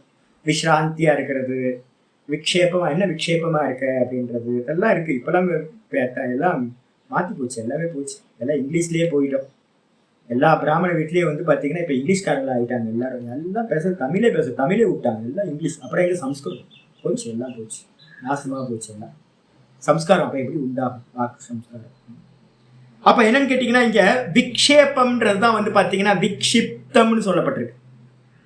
விக்ஷிப்தம்னா கிதா பிரத்யம் போட்டு விக்ஷேபத்தை அடைந்தது விக்ஷிப்தம். முதல் பூமி என்ன அப்படின்னு கேட்டீங்கன்னா விக்ஷிப்தம்.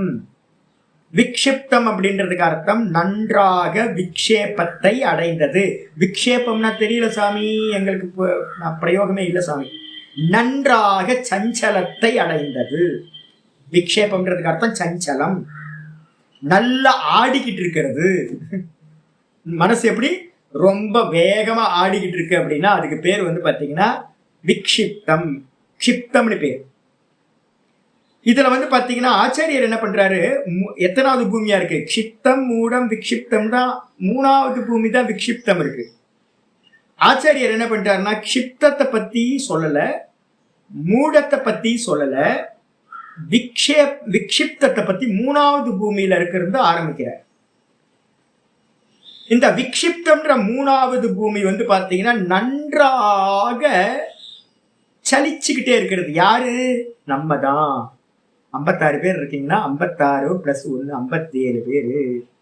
இதை யாரெல்லாம் கேட்டுக்கிட்டு இருக்காங்களோ அவ்வளோ 100 பேரு. உலகத்துல இருக்கிற நிறைய பேருக்கு சித்தம் எப்படி இருக்குன்னு கேட்டீங்கன்னா ஒரு இடத்துல நிக்க மாட்டேங்குது சாமி. குரங்கு சாமி. இந்த குரங்கு எப்படிப்பட்டது? விக்ஷிப்த பூமி எப்படிப்பட்டது? ஒரு எக்ஸாம்பிள் ஏதாவது சொல்லுங்களேன் சாமி. யோக வாசிஷ்டத்துல வந்து பார்த்தீங்கன்னா வசிஷ்டர் சொல்ற எக்ஸாம்பிள் தான். ஒரு குரங்கு இருக்கு. குரங்கு சும்மா இருக்குமா? ஐயோ, டெய்லி பார்த்தீங்கன்னா அந்த குட்டி குரங்கு பண்ற சேட்டை. பேசிக்கிட்டு இருக்க கூட அங்கே கதவுல வந்து நின்றுட்டு எதையாவது பண்ணிக்கிட்டே இருக்கும். ஒரு விஷயத்த விட்டு வைக்கும், சும்மா ஒரு க்ஷணம் நிற்க மாட்டேங்குது குட்டி குரங்கு. பெரிய குரங்கெல்லாம் வந்து பார்த்தீங்கன்னா சாந்தமாக உட்காந்துருக்கு. அம்மா குரங்குலாம் அப்படி ஏக்கம் வந்து உட்காந்துருக்கு. இந்த குட்டி குரங்கு வந்து பார்த்தீங்கன்னா உட்காரு இங்கே அங்கே தப்பி நம்மளை படுத்தி எடுத்தோம். சரி, அந்த குரங்கை வந்து பார்த்தீங்கன்னா ஒரு பாட்டில் யூடியூப்ல எல்லாம் வீடியோலாம் இருக்கு. சாராயம் குடிச்ச குரங்கு எப்படி இருக்குன்னு பாட்டில் வச்சு சாராயத்தை கொடுத்துட்றானுங்க. அந்த ஏற்கனவே அந்த குரங்கு மோசம், இதுல சாராயத்தை வேற குடிச்சதுன்னா அந்த குரங்கு எப்படி இருக்கும்? அந்த குரங்கு வந்து பார்த்தீங்கன்னா பைத்தியம் பிடிச்சிச்சுன்னா எப்படி இருக்கும்? குரங்கே பைத்தியம் பிடிச்ச மாதிரி தான் இருக்கும். அதுக்கு பைத்தியம் பிடிச்சி போச்சு, சாராயமும் பிடிச்சது. அதுக்கப்புறம் ஒரு தேலும் கொட்டிடுச்சு. தேலும் கொட்டிடுச்சுன்னா அது சும்மா இருக்குமா? யோசிச்சு பாருங்க. அந்த மாதிரி இந்த மனசு இருந்துச்சு அப்படின்னா அந்த மனசுக்கு என்ன பேரு? விக்ஷிப்த பூமின்னு பேரு. சரி, எதனால இந்த மாதிரி ஆயிருக்கு அப்படின்னு கேட்டீங்கன்னா நல்லா சொல்றேன். என்னன்னு கேட்டீங்கன்னா நிறைய காமம், நிறைய ஆசை இருக்கிறவங்களால வந்து பாத்தீங்கன்னா மனசு ஒரு இடத்துல இருக்காது. குரோதம் வந்துடுச்சு அப்படின்னாலும் இருக்காது.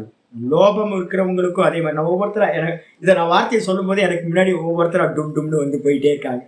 நான் உலகத்துல நிறைய பேரை சுத்தி பாக்குறேன்.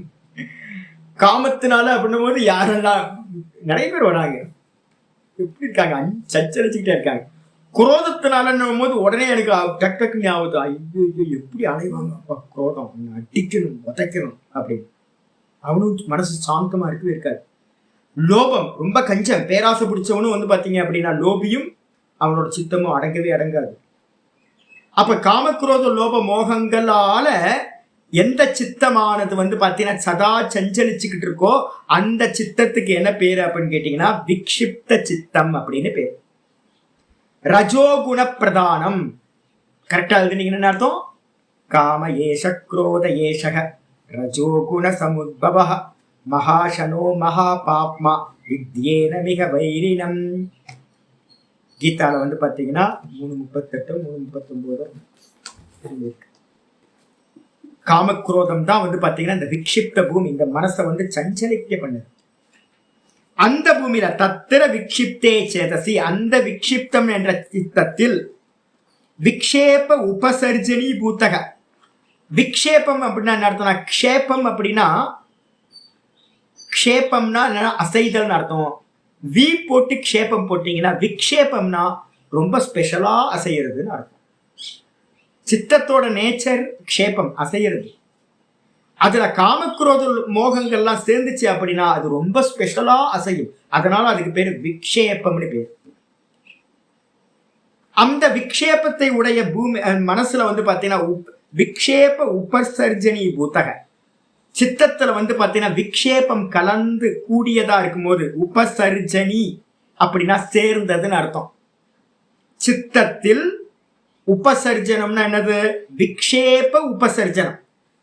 விசேஷமாக சஞ்சலிக்கிற தன்மை கூடி இருக்கும் போது அப்படிப்பட்ட சித்தத்தில் சமாதி ந பவதி, சமாதி உண்டாவதில்லை. ஒருவேளை அந்த சமாதி உண்டாச்சு அப்படின்னா அது யோக பக்ஷே ந வர்த்ததே. நம்ம சொல்லிக்கல எல்லா சித்தத்திலையும் சமாதி உண்டாகும். ஒருவேளை அந்த விக்ஷேபத்தோடு கூடியிருக்கிற அந்த சித்தத்துல வந்து பாத்தீங்கன்னா சமாதி சித்திச்சுது அப்படின்னா அந்த சமாதிய நாங்க யோக பட்சம் அப்படின்ற பட்சத்துல வைக்கிறது இல்லை. யோக கேட்டகரியில சமாதியோட கேட்டகரியில வைக்கிறது இல்லை. சமாதி தான், ஆனா அதை நாங்க அக்செப்ட் பண்றதில்லை. அதான் இங்க சொல்றது யோக பக்ஷே ந வர்த்ததே. அதை யோக பட்சத்தில் அது இருப்பதில்லை. ஏன் அப்படின்னா யோகம் உங்களுக்கு லிபரேஷனை கொடுத்துரும். யோகத்தோட பர்பஸ் என்னது? லிபரேஷன். அப்ப யோகம் லிபரேஷனை கொடுக்கும். ஒண்ணு ஜீவன் முக்தியை கொடுக்கும், இல்லைன்னா கிரம முக்தியை கொடுக்கும். அப்ப இந்த விக்ஷிப்த சித்தத்துல காமக்ரோதத்தோட இருக்கிறவனுக்கு உண்டாகிற சமாதி உண்டாச்சு அப்படின்னா அது வந்து லிபரேஷனை கொடுக்காது. அதனால அதை நாங்க என்ன பண்ண மாட்டோம் அப்படின்னு கேட்டீங்கன்னா யோகத்தோட சைடுல அதை நாங்க வைக்க மாட்டோம். அதை ஸ்வீகாரம் யோக பட்சத்துல ஸ்வீகரிப்பதில்லை. யாருக்கு எக்ஸாம்பிள் என்னது? ஜெயத்ரதன். அதே மாதிரி வந்து பாத்தீங்க அப்படின்னா நம்ம துரியோதனன், இது மாதிரி நிறைய பேர் வந்திருக்காங்க. யாரு அதுக்கப்புறம் யாரு அப்படின்னா அர்ஜுனன். அர்ஜுனன் வந்து பாத்தீங்கன்னா ஒத்த காலில் தபஸ்தியா இருந்து சமாதி அவஸ்தையை அடைஞ்சதுனால சிவபெருமான் வந்து பாத்தீங்க அப்படின்னா பாசுபாதாஸ்திரத்தை கொடுத்தார். அப்ப அவனோட தியானம் எங்க போயிருக்கணும் அப்படின்னு கேட்டீங்கன்னா அந்த சிவபெருமான் இடத்துல நல்லா தியானம் பண்ணி சமாதி ஆயிருக்கணும். சிவபெருமான் பிரத்யட்சமாகிறாரு. என்னப்பா வேணும்? எனக்கு உங்கள்கிட்ட இருக்க பாசுபதாஸ்திரம் வேணும். தலையில அடிச்சுப்பாரு. உள்ளுக்குள்ள வெளில சொல்லல, தந்தேன் அப்படின்னு பசுபதாஸ்திரத்தை தந்துட்டாரு. ஆனா உள்ள நினைச்சுப்பாரு, நானே வந்திருக்கேன், என்கிட்ட வந்து என்ன கேட்கணுமோ அதை கேட்காம பசுபதாஸ்திரத்தை கேட்டான். துருவன் மகாபாரதத்துல படிச்சீங்கன்னா, பாகவதத்துல படிச்சீங்கன்னா துருவன் என்ன பண்றான் அப்படின்னு கேட்டீங்கன்னா, அப்பா ராஜா, அம்மா வந்து பாத்தீங்கன்னா ஒய்ஃப், ஃபர்ஸ்ட் ஒய்ஃபோட பையன் தான் துருவன். செகண்ட் ஒய்ஃப் வந்து பாத்தீங்கன்னா ராஜா கல்யாணம் பண்ணிட்டாரு. ஒரு புது இளவரசி வந்துட்டாங்க. வந்த மாத்திரத்தை இந்த பையனை வந்து பாத்தீங்கன்னா துருவன் எல்லாம் வந்து பாத்தீங்கன்னா உதாசீனப்படுத்தியாச்சு. அம்மாவையும் உதாசீனப்படுத்திட்டாரு. செகண்டரி ஆயிட்டாங்க. அப்ப அந்த குழந்தைங்கலாம் பிறந்தோன்னே, செகண்ட் ஒய்ஃபுக்கு குழந்தைங்கலாம் பிறந்தோன்னே அவங்க ஃப்ரெண்டுக்கு வந்துட்டாங்க. இவங்கெல்லாம் உதாசீனம் ஆயிட்டாங்க. துருவனை வந்து என்ன பண்ணிட்டாரு அப்படின்னு கேட்டீங்கன்னா, ரொம்ப சின்ன குழந்தை பையன், 6 வயசு பையன், ரொம்ப துக்கத்தை அடைஞ்சு என்ன பண்ணாருன்னு கேட்டீங்கன்னா, காட்டுக்கு போய் தபஸ் பண்ணலாம் அப்படின்னு போயிட்டார். சின்ன பையன், முந்திர ஜென்ம சம்ஸ்காரம் ஏதோ. போனோன்னே வந்து பார்த்தீங்கன்னா ரொம்ப சோகமா உட்கார்ந்துருக்காரு. உட்கார்ந்தோன்னே நாரதர் வந்தார். என்னப்பா என்னாச்சு அப்படின்னு கேட்டார். இது மாதிரி எங்க அப்பா வந்து பார்த்தீங்கன்னா எங்களை வந்து ரொம்ப ஹிம்சை பண்றாரு. ஃபர்ஸ்ட் ஒய்ஃப் வந்து பார்த்தீங்கன்னா விட்டுட்டு செகண்ட் ஒய்ஃபை வச்சுக்கிட்டார். அப்படின்னு இப்போ என்ன உனக்கு ப்ராப்ளம் தானே, விஷ்ணுவை நோக்கி நீ தபஸ் பண்ணு அப்படின்னு நாரதர் என்ன பண்ணிட்டாரு, நீ தபஸ் பண்ணு, தியானம் பண்ணுன்னு சொல்லிட்டு போயிட்டார். இந்த சின்ன பிள்ளையாண்டா என்ன பண்ணிட்டான்னு கேட்டீங்கன்னா, மரத்தடியில் உட்காந்து பாட்டுக்கு உட்காந்து, அவனோட போஸ்ட்லாம் பார்த்தீங்கன்னா சூப்பராக இருக்கும். இதுல கீதா பிரஸ் புக்கில் போட்டிருப்பாங்க. ஒரு மரத்தடியில் உட்காந்து துருவன் வந்து பார்த்தீங்கன்னா சமாதி அபியாசம் பண்றான், தியானம் பண்றான். தியானத்தோட எண்டு என்ன ஆகும்? மெதுவா சமாதி. நாரதர் சொல்லி கொடுத்த மெத்தட் படி அவன் சமாதி அபியாசம் பண்றான். சமாதி அடைஞ்சிடறான். சமாதி அடைஞ்சோன்னு வந்து சமாதியோட எண்டில் வந்து பார்த்தீங்கன்னா கிருஷ்ண பரமாத்மா, இவர் நம்ம விஷ்ணு பகவானே வந்து ஸ்ரீமன் நாராயணனே காட்சி கொடுக்குறார். தரிசனம் பண்றார். தரிசனம் பண்ணி வச்சு, என்னப்பா வேணும், உனக்கு என்ன ப்ராப்ளம்னு கேட்டோன்னே, இது மாதிரி எனக்கு முன்னாடி எங்க அப்பா என்ன மாதிரி என்ன ட்ரீட் பண்ணாரோ, அன்போட இருந்தாரோ, என்னோட அம்மாட்ட வந்து பாத்தீங்கன்னா எந்த விதமா அன்போட இருந்தாரோ அதே மாதிரி திரும்பவும் எனக்கு இருக்கணும் அப்படின்னு கேட்ட மாத்திரத்துல சரி அப்படியே ஆகட்டும்னு ததாஸ்துன்னு சொல்லிட்டு போயிட்டார். போனதுக்கு பிறகு இவன் ஊருக்குள்ள வரான். அப்பா வந்து பாத்தீங்கன்னா பரிவாரங்களோட அப்பா வந்து ஊருக்கு வாசல்ல வந்து இவனை இன்வைட் பண்ணி கூட்டு போறார். அம்மாவுக்கு வந்து பழையபடி வந்து பட்டாபிஷேகம் பண்ணி வைக்கிறார். ராணி ஆயிடுறாங்க. இந்த ராஜா இருக்கிற வரைக்கும் ரொம்ப சந்தோஷமா குடும்பத்தோட இருந்து ஆனந்தமா இருக்காங்க. அவங்க அப்பா இறந்து போகும்போது என்ன பண்றாருன்னு கேட்டீங்கன்னா இந்த துருவனுக்கு வந்து பாத்தீங்கன்னா பட்டாபிஷேகம் பண்ணி ராஜாவாக்கிட்டு போயிடுறாரு. இந்த துருவன் வந்து பாத்தீங்கன்னா பட்டாபிஷேகம் பண்ணி நீண்ட காலம் ஆனதுக்கு பிறகு வயசாகுது. வயசாகும் போதுதான் வந்து பாத்தீங்கன்னா இவன் பழச நினைச்சு பார்க்கணும். ஐயோ விஷ்ணு பகவானே வந்து பாத்தீங்கன்னா நேரடியா வந்திருக்கார். நான் வந்து பாத்தீங்க அப்படின்னா அல்பமா வந்து பாத்தீங்கன்னா சின்ன சின்ன விஷயங்களை கேட்டுட்டேனே அப்படின்னு வருத்தப்பட்டு என்ன பண்றார், ராஜ்யத்தை விட்டுட்டு திரும்பவும் போய் காட்டுல உட்கார்ந்து திரும்பவும் என்ன பண்றார், சமாதி அபியாசம் பண்றார். திரும்பவும் அதே சமாதி வந்ததுக்கு பிறகு திரும்பவும் விஷ்ணு பகவான் வர அனுகிரகம் பண்ற. என்னப்பா வேணும் உனக்கு அப்படின்னு கேட்டனா, எனக்கு வந்து பாத்தீங்கன்னா முக்தி வேணும். அப்படியே ஆகட்டும் ததாஸ்து. நீ வந்து பாத்தீங்கன்னா எப்பவுமே நித்தியமா இருப்ப, துருவ நட்சத்திரமா இருப்ப அப்படின்னு. துருவம்னா என்ன அர்த்தம், நித்தியம். நித்திய பதவியை உனக்கு கொடுக்குறேன் அப்படின்னு துருவ பதவியை கொடுக்குற. அவ்வளவுதான், அவர் முக்தராயிரு. அப்போ முக்தியை கேட்காம வந்து பாத்தீங்கன்னா சமாதி கிடைச்சது. ஆனா காமத்தினால வேற எதையோ கேட்டாச்சு. பசுபதி அஸ்திரம் வாங்கும்போது அர்ஜுனனுக்கு சமாதி கிடைச்சது. ஆனா பசுபதி அஸ்திரத்தை வாங்கிட்டான். பசுபதி அஸ்திரத்தை ஜெயத்ரதன் வந்து பாத்தீங்க அப்படின்னா என்ன பண்றான், தபஸ் பண்றான். அவனுக்கும் சமாதி கிடைச்சது. ஜெயத்ரதன் என்ன பண்றான்னு கேட்டீங்கன்னா அபிமன்யுவை கொல்லணும் அப்படின்னு அவன் வந்து பாத்தீங்கன்னா வரவாங்க. இது மாதிரி ஒவ்வொருத்தரும் வந்து பாத்தீங்க அப்படின்னா புராணங்கள்ல வந்து நிறைய அசுரர்களுக்கெல்லாம் சமாதி கிடைச்சிருக்கு. அப்படி கிடைச்சாலும் கூட வந்து பாத்தீங்கன்னா அந்த அந்த சித்தம் எப்படிப்பட்டதுன்னா காமத்தினாலையும் குரோதத்தினாலையும் நிறைஞ்சிருக்கிறது. நிறைய பேர் இந்த உலகத்துல கான்சென்ட்ரேஷனோட ஒர்க் பண்றவங்க இருக்காங்க. அதுக்கு பின்னாடி என்ன இருக்குன்னு கேட்டீங்கன்னா ஒரே ஹார்ட் ஒர்க் பண்ணுவாங்க. எப்படியாவது பெரிய ஆளாகணும், பணம் சம்பாதிக்கணும், பெரிய ஆளாகணும், அந்த எண்ணத்தோட சம்பாதிப்பாங்க. ஈஸ்வரன் யாருக்கும் இல்லை. சமாதி சித்திக்குமா, கான்சென்ட்ரேஷன் ஃபுல்லா சித்திக்கும். ஒவ்வொரு இன்வென்ஷன் பண்ண ஒவ்வொரு சயின்டிஸ்டுக்கும் சமாதியில தான் இன்வென்ஷன் சம்பவிச்சு. அப்ப அந்த இன்வென்ஷனுக்கு பின்னாடி என்ன இருக்கு அப்படின்னு கேட்டீங்கன்னா ஈஸ்வரன் இல்லை, மோட்சம் இல்லை, லிபரேஷன் இல்லை. அவங்களுக்கு என்ன இருந்திருக்கு, ஏதோ ஒரு காமம், ஆசை. அப்ப நல்லா தெரிஞ்சுங்க, விக்ஷிப்த பூமியில், மூணாவது பூமியா இருக்கிற விக்ஷிப்த பூமியில், ரஜோகுண பிரதானமா இருக்கிற பூமியில சம்பவிக்கும். அப்படி சம்பவிக்கிற அந்த சஞ்சரிக்கிற பூமியில சஞ்சரிச்சாலும் அதை யோக பட்சத்தில் வைப்பதில்லை. ந வர்த்ததே. அதுக்கப்புறம் எஸ்து, ஆனால். யக து, எஸ்துவை பிரிக்கும் போது யக து, தூனா ஆனால். ஆனால் யக, எது, யகன்றதுக்கு அர்த்தம் எது, எஸ் இருக்குல்ல, அதை யகன்னு பிரிக்கணும். எது ஏகாகிரே சேத்தசி சம்பூதம், எந்த சமாதி ஏகாகிர பூமியில் சித்திக்கின்றதோ, நாலாவது பூமியா இருக்கிற ஏகாகிரம், ஏகாகிர பூமியில் சித்திக்கின்ற சம்பூதம் என்ன அர்த்தம், உண்டான. ஏகாகிர பூமியில் உண்டானதாக எந்த சமாதி ஆகிறதோ, சமாதி சித்திக்கிறதோ, அது என்ன பண்ணுன்னு கேட்டீங்கன்னா அர்த்தம் பிரத்யோதயதி. சம்பூதம் அர்த்தம் பிரத்யோதயதி. அர்த்தம்னா என்ன அர்த்தம், ஆத்மாவை நன்றாக பிரகாசிக்க செய்கின்றது. ஆத்மா என்னது, அகம், நான் நான் நான் சொல்றேனே. இந்த நான் வந்து பாத்தீங்கன்னா தெளிவா தெரிய ஆரம்பிக்குது, என்லைட்டட் ஆகிறான். அவனுக்கு வந்து பாத்தீங்கன்னா கிளிம்ஸ், நம்ம சொல்றோம் நான் அப்படின்ற அந்த தன்மை வந்து பாத்தீங்கன்னா டும்னு வரும். நம்ம தியானம் பண்ற இடத்துல எல்லாம் வந்து பாத்தீங்கன்னா சில பேருக்கு சொல்லுவாங்க, இன்னைக்கு ஆத்மானுபவம் ஆன மாதிரியே ஆச்சிச்சு அப்படின்வாங்க. நிறைய ரமணாசிரமம் பக்கத்துலலாம் வந்தீங்கன்னா அப்பப்போ ஒரு ரெகுலரா வந்துட்டு இருப்பாங்க. ஆனா திடீர்னு ஒரு நாள் என்ன ஆயிருன்னு கேட்டீங்கன்னா ஏதோ ஒரு க்ஷணம் வந்து ஒரு கிளிம்ஸ் வந்துட்டு போகும். அந்த கிளிம்ஸ் வருதுன்னு எதை சொல்றாங்க அப்படின்னு கேட்டீங்கன்னா சித்தம் வந்து பாத்தீங்கன்னா விக்ஷிப்தத்துலதான் பிரதானமா இருக்கும் சாதகர்களுக்கு. அது என்னைக்காவது புண்ணிய வசத்தினால, அபியாச வசத்தினால ஏகாகிர சித்தத்தை அடைஞ்சோம்.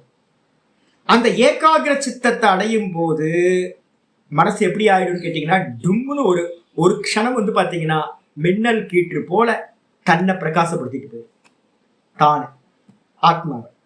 அதுதான் இங்க சொல்லுது, எஸ்து ஏகாகிர சேத்தசி சம்பூதம். எந்த சமாதியானது ஏகாகிர சித்தத்துல சம்பவிக்கிறதோ அது அர்த்தம் பிரத்யோதயதி. அர்த்தம்னா என்ன அர்த்தம்? ஆத்மாவை பிரகாசப்படுத்துகின்றது. பிரத்யோதயதி. இதுக்கு பாத்தீங்கன்னா நான் நிறைய டீக்காலாம் வச்சு பாக்குறேன். உங்களுக்கு டீக்கால பாத்தீங்கன்னா தத்துவ வைசாரதி அப்படின்னு ஒரு ஃபேமஸான டீக்கா வாசஸ்பதி மிஸ்ரர் எழுதுனது. நான் அதிகமா ஸ்நேகத்தோட பாக்குறது அது. அதே மாதிரி பாத்தீங்கன்னா இது முக்கியமா பாத்தீங்கன்னா வார்த்திகம் அப்படின்னு நம்ம விஞ்ஞான பிக்ஷுன்னு சொல்றவரோட வார்த்திகம்னு ஒரு கிரந்தம் இருக்கு. இந்த வார்த்திக கிரந்தத்துல அந்த பிரத்யோதயத்தின்றதுக்கு அர்த்தம் ஆத்ம சாட்சா்காரமே எழுதுறாரு. அப்ப ஏகாகிர சித்தத்துல சமாதி சம்பவிக்கிறதுனால என்ன உண்டாகும்? ஆத்ம சாட்சா்காரம் உண்டாகும். தன்னை அவன் பார்த்த ஒரு க்ஷணம் பார்த்துட்டு வெளில வந்தார் ஏகாகிர சித்தத்துல. அது மட்டும் இல்ல, க்ஷினோதிச்ச கிளேஷான். அந்த ஏகாகிர சித்தத்துல சமாதி உண்டாச்சு அப்படின்னா அது என்ன பண்ணும்னு கேட்டீங்கன்னா கிளேஷான்ச்ச க்ஷினோதி. மனசுல கிளேஷங்கள் இருக்குன்னு நான் நேத்து பாட்டத்துல உங்களுக்கு சொல்லியிருக்கேன்னா முந்திர பேஜ் 2 பேஜுக்கு முன்னாடி கிளேஷங்கள் 6வது பேஜ்ல லாஸ்ட் பேராகிராஃப் பாத்தீங்கன்னா தெரியும். 6வது பேஜ்ல லாஸ்ட் பேராகிராஃப் பாத்துக்கணும். சும்மா என்னையே பார்த்துட்டு வாய் பார்க்காதீங்க, புக்கை பாருங்க. 6வது பேஜ்ல பாத்தீங்கன்னா என்ன இருக்குன்னு கேட்டீங்கன்னா கீழே லாஸ்ட் பேராகிராஃப் கிளேஷங்கள்னு போட்டிருக்கேன். அது பாத்தீங்கன்னா 2:3 சொல்ல போறோம். 2வது பாதத்துல பேச போறோம். கிளேஷம்னா என்னன்னு? கிளேஷம்னா என்னது? அவித்யா, அஸ்மிதா, ராக, துவேஷ, அபினிவேஷாக, பஞ்ச கிளேஷாக. 5 கிளேஷங்களை பாத்தீங்கன்னா நம்ம சொல்லியிருக்கோம். இந்த மனசுல இருக்கக்கூடிய அழுக்குன்னு எடுத்துங்க, பொல்யூஷன். இந்த 5 கிளேஷங்களும் என்ன பண்ணுது அப்படின்னு கேட்டீங்கன்னா க்ஷினோதி. ஏகாகிர சித்தத்துல சமாதி உண்டாச்சுன்னா அந்த சமாதி மனசுல இருக்கக்கூடிய அவித்யாவை நாசப்படுத்துது. அபினிவேஷம் சொல்லக்கூடிய அகங்காரத்தை நாசப்படுத்துது. ராகம் சொல்லக்கூடிய விருப்பு, துவேஷம் சொல்லக்கூடிய வெறுப்பு, இவைகளை நாசம் செய்கிறது. கூடவே மரண பயத்தையும் நாசம் செய்கிறது. அபினிவேஷம் சொல்லக்கூடிய மரண பயத்தையும் நாசம் செய்கிறது. 5 கிளேஷங்களையும் இந்த சமாதியானது என்ன பண்ணுது? ஏகாகிர சித்தத்துல உண்டாகிற சமாதி நாசம் செய்கின்றது. துருவனுக்கு நாசம் பண்ணல. ஃபர்ஸ்ட் டைம் துருவனுக்கு நாசம் பண்ணல. ஏன்? அங்க காமம் இருந்துச்சு. அங்க பாத்தீங்கன்னா அப்பா மேல பாத்தீங்கன்னா கொஞ்சம் துவேஷமும் இருந்துச்சு, ஆசை இருந்துச்சு. அர்ஜுனனுக்கும் உண்டாகல. ஏன் அப்படின்னு கேட்டீங்கன்னா அங்க ஆத்மா சாட்சாத்காரம் உண்டாகல. ஏன்? அவனுக்கும் அஸ்திரத்தை வாங்கணும்னு சிவபெருமான் மேல சமாதி உண்டாச்சு. அதே துருவனுக்கு பாத்தீங்கன்னா 2வது முறை போய் உட்காரும் போது சமாதி உண்டாச்சு, ஆத்ம சாட்சாத்காரம் உண்டாச்சு. ஏன் அப்படின்னு கேட்டா அங்க காமக்ரோதம் இல்லை. அப்ப ஜெயத்ரதனுக்கு சமாதி உண்டாச்சு. ஆனா ஜெயத்ரதனுக்கும் பாத்தீங்கன்னா ஆத்ம சாட்சாத்காரம் உண்டால. காமக்ரோதங்கள் அப்படின்றது ராகத்வேஷம் எல்லாம் இல்லாம போகல. ஏன் அப்படின்னு கேட்டீங்கன்னா அவனுக்கும் பாத்தீங்கன்னா காமக்ரோதங்கள் மனசுலோட இருந்த விக்ஷிப்த சித்தத்துல சமாதியாச்சு. அப்ப யாருக்கு பாத்தீங்கன்னா காமக்ரோதம் இல்லாம சத்துவகுண பிரதானமா இருக்கிற ஏகாகிர சித்தத்துல சமாதி உண்டாகுதோ அவனுங்களுக்கு பாத்தீங்கன்னா பஞ்ச கிளேஷங்களும் நாசத்தை அடைகிறது. ஆத்ம சாட்சாத்காரம் உண்டாகிறது. ஆயிடுச்சா? இது அப்புறம் உத்தவர் போனார், சமாதி ஆனார்னு அங்க எங்கேயும் இல்லையா உங்களுக்கு? உத்தவரோட சமாதி பாகவதத்துல ஏதாவது சொல்லியிருக்கா? அவர் சொல்லல. நான் சமாதி ஆனவங்களை பத்தி எங்கெல்லாம் இருக்கோ அதை மட்டும் சொல்றேன். ஆகாதவங்க நிறைய பேர் இருக்கலாம், அவங்கள பத்தி நமக்கு தெரியாது. உத்தவருக்கு சமாதி ஆனதா என்னன்றது தெரியல. ஏன்னா அவர் உபதேசம் பண்ணி, கிருஷ்ண பரமாத்மா உபதேசம் பண்ணி சாதனைக்கு அனுப்பிடுறாரு. அதோட அவரோட சாப்டர் முடிஞ்சிருக்கு. அவருக்கு என்ன பண்ணினார், சமாதி அடைஞ்சாரா என்னன்னா தெரியல, எனக்கு தெரியல, என்னோட புத்திக்கு தெரியல. அப்ப பாத்தீங்கன்னா அடுத்தது வேற என்ன நடக்கும்? கர்ம பந்தனானி ஸ்லதயதி. கர்ம பந்தங்கள், என்ன கர்ம பந்தம் இருக்கு? நிறைய இருக்கா. சஞ்சிதம், ஆகாமி, பிராரப்தம். இந்த கர்ம பந்தங்கள் எல்லாமே பாத்தீங்கன்னா ஸ்லதயதி அப்படின்னா என்ன அர்த்தம் அப்படின்னா நாசத்தை அடைகின்றன. கர்ம பந்துகள் தளர்ந்து போகுதல் அப்படின்னு சொல்லுவோம். ஸ்லதயத்தினா லூஸ் ஆகுது. எல்லாம் கர்ம பந்தங்கள் எல்லாம் கட்டி வைக்கப்பட்ட கர்ம பந்தங்கள் எல்லாம் லூஸ் ஆயிடுது. அது மட்டும் இல்ல, அது என்ன பண்ணும் அப்படின்னு கேட்டா நிரோத அபிமுகம் கரோதி. நிரோத அபிமுகம் அப்படின்னா என்ன அர்த்தம்? 5வது பூமி அது நிருத்தம். விக்ஷிப்தம் 4வது, அடுத்தது 3வது, ஏகாகிரம் 4வது, நிருத்தம்ன்றது 5வது. அந்த நிருத்த பூமியை நோக்கி அழைத்து செல்கின்றது. சுவாமி நிருத்த பூமினா என்ன சுவாமி? நிரோதம் அபிமுகம் கரோத்தி அப்படின்னா இந்த ஏகாகிர பூமியில சம்பவிக்கிற இந்த சமாதி உங்களை அடுத்த ஸ்டேஜா இருக்கக்கூடிய 5வது நிலையா இருக்கக்கூடிய நிரோத பூமியை நோக்கி கொண்டு செல்கிறது. நிரோத பூமியில என்ன சுவாமி நடக்கும்? அப்ப என்ன ஆச்சரியம் சொல்றேன். அதுக்கு முன்னாடி ச சம்பிரஜாதோ யோக இத்யாக்கியாயதே, இந்த நிருத்த பூமிக்கு முன்னாடி நடக்கக்கூடிய ஏகாகிர சித்தம் இருக்கு பாத்தீங்களா? இந்த ஏகாகிர சித்தத்துல பாத்தீங்கன்னா மொத்தம் 6 சமாதிகள் சம்பவிக்கும். சவிதர்க்கம், நிர்விதர்க்கம், சவிச்சாரம், நிர்விச்சாரம், சானந்தம், சாஸ்மிதா அப்படின்னு சொல்லக்கூடிய டீட்டெயிலா பேச போறேன், வேகமா சொல்றேன், ஒரு பிரச்சனை இல்லை. இந்த ஏகாகிர பூமியில பாத்தீங்கன்னா 6 சமாதிகள் சம்பவிக்கின்றன. இந்த ஏகாகிர பூமியில சம்பவிக்கிற 6 சமாதிகளுக்கும் பேரு ஒரு காமன் நேம் கொடுக்கிறோம், பிரசித்தமான பேரு சவிகல்ப சமாதி. இந்த வார்த்தையை கேட்டிருப்பீங்கல்ல, யோகம் படிக்கிறவங்க எல்லாம் கேட்டிருப்பீங்க. சவிகல்ப சமாதி நமக்கு தெரிஞ்சது 2 தான், கொஞ்சம் படிச்சவங்களுக்கு சாஸ்திரங்கள் படிக்கும்போது. சவிகல்பம், நிர்விகல்பம், இந்த 2 தான் தெரியும். சவிகல்பத்துக்கு கீழே மொத்தம் எத்தனை இருக்கு? 6 சமாதிகள் சவிகல்பத்துல இருக்கு. இனிமே ரொம்ப கேர்ஃபுல்லா இது பண்ணிக்கிட்டே வாங்க, கேட்டகரி பண்ணிக்கிட்டே வாங்க, கிளாசிஃபை பண்ணிக்கிட்டே வாங்க. விக்ஷிப்த பூமியில சம்பவிக்கும், அதை நம்ம கேட்டகரியில எடுத்துக்கிறது இல்லை, தூக்கி ஓரமா வச்சிருங்க. விக்ஷிப்தம் வரைக்கும், க்ஷிப்தம், விக்ஷிப்தம், மூடம், மூடம், க்ஷிப்தம், விக்ஷிப்தம், இந்த 3 பூமியை தூக்கி ஓரமா வச்சிருங்க. இப்ப நமக்கு பாத்தீங்கன்னா ஏகாகிரம் நிருத்தம் மட்டும்தான் கணக்குல எடுத்துக்க போறோம். ஏகாகிர பூமிக்கு கீழே பாத்தீங்கன்னா என்ன பண்ணணும்? ஏகாகிர பூமியில சமாதி சம்பவிச்சது அப்படின்னா அது ஆத்ம சாட்சா்காரத்தை உண்டு பண்ணும், ஆத்மாவை பத்தி பிரகாசத்தை உண்டு பண்ணும். கூடவே கிளேஷங்கள், பஞ்ச கிளேஷங்களை நாசம் செய்யும். கர்ம பந்தங்களை, கர்ம முடிச்சுக்களை பாத்தீங்கன்னா தளர்த்தும், தளர்ச்சி அடைய செய்யும். அதுக்கப்புறம் அந்த ஏகாகிர பூமியில நடக்கிறது பாத்தீங்கன்னா அடுத்து எங்க கொண்டு போகும்? உங்களை நிருத்த பூமிக்கு லீட் பண்ணும். அபிமுகம் கரோத்தின்றதுக்கு அர்த்தம் நிருத்த பூமியை நோக்கி உங்களை அழைத்து செல்லும். ஆயிடுச்சா? இந்த ஏகாகிர பூமியில நடக்கக்கூடிய எல்லாத்துக்கும் பேர் என்ன பேர் அப்படின்னு கேட்டீங்கன்னா சவிகல்ப சமாதிகள்னு பேர், காமன் நேம்.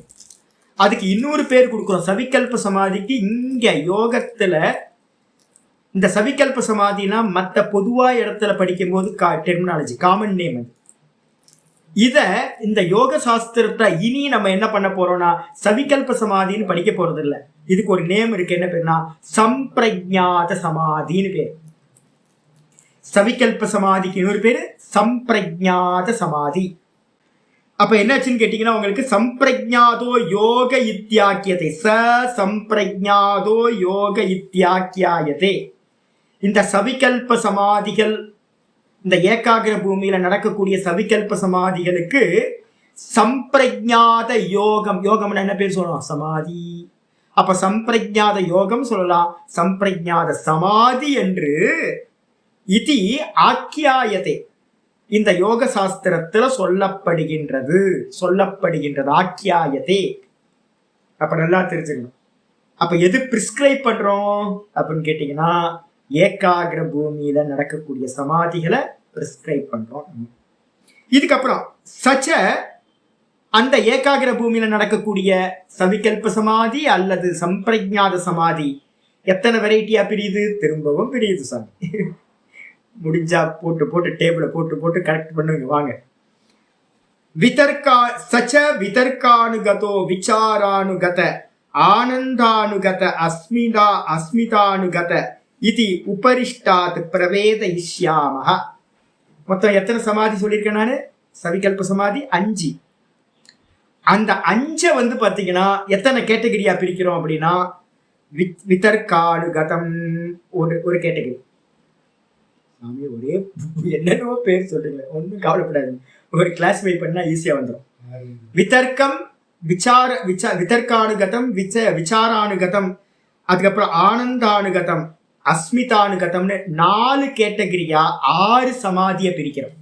6 தானே சவிகல்ப சமாதி 6 ஆச்சு. 6 சமாதிகளை 4 கேட்டகரியில கொண்டுட்டு வரோம். அதுதான் இங்க சொல்லியிருக்கு.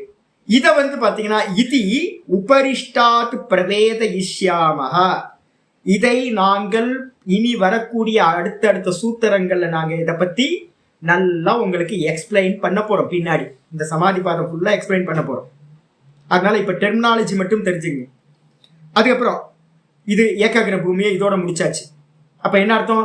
ஏகாகிர பூமி, அதுல சம்பவிக்கிற சமாதிகளுக்கு என்ன பேரு? 2 பேர் கொடுத்துருக்கோம்.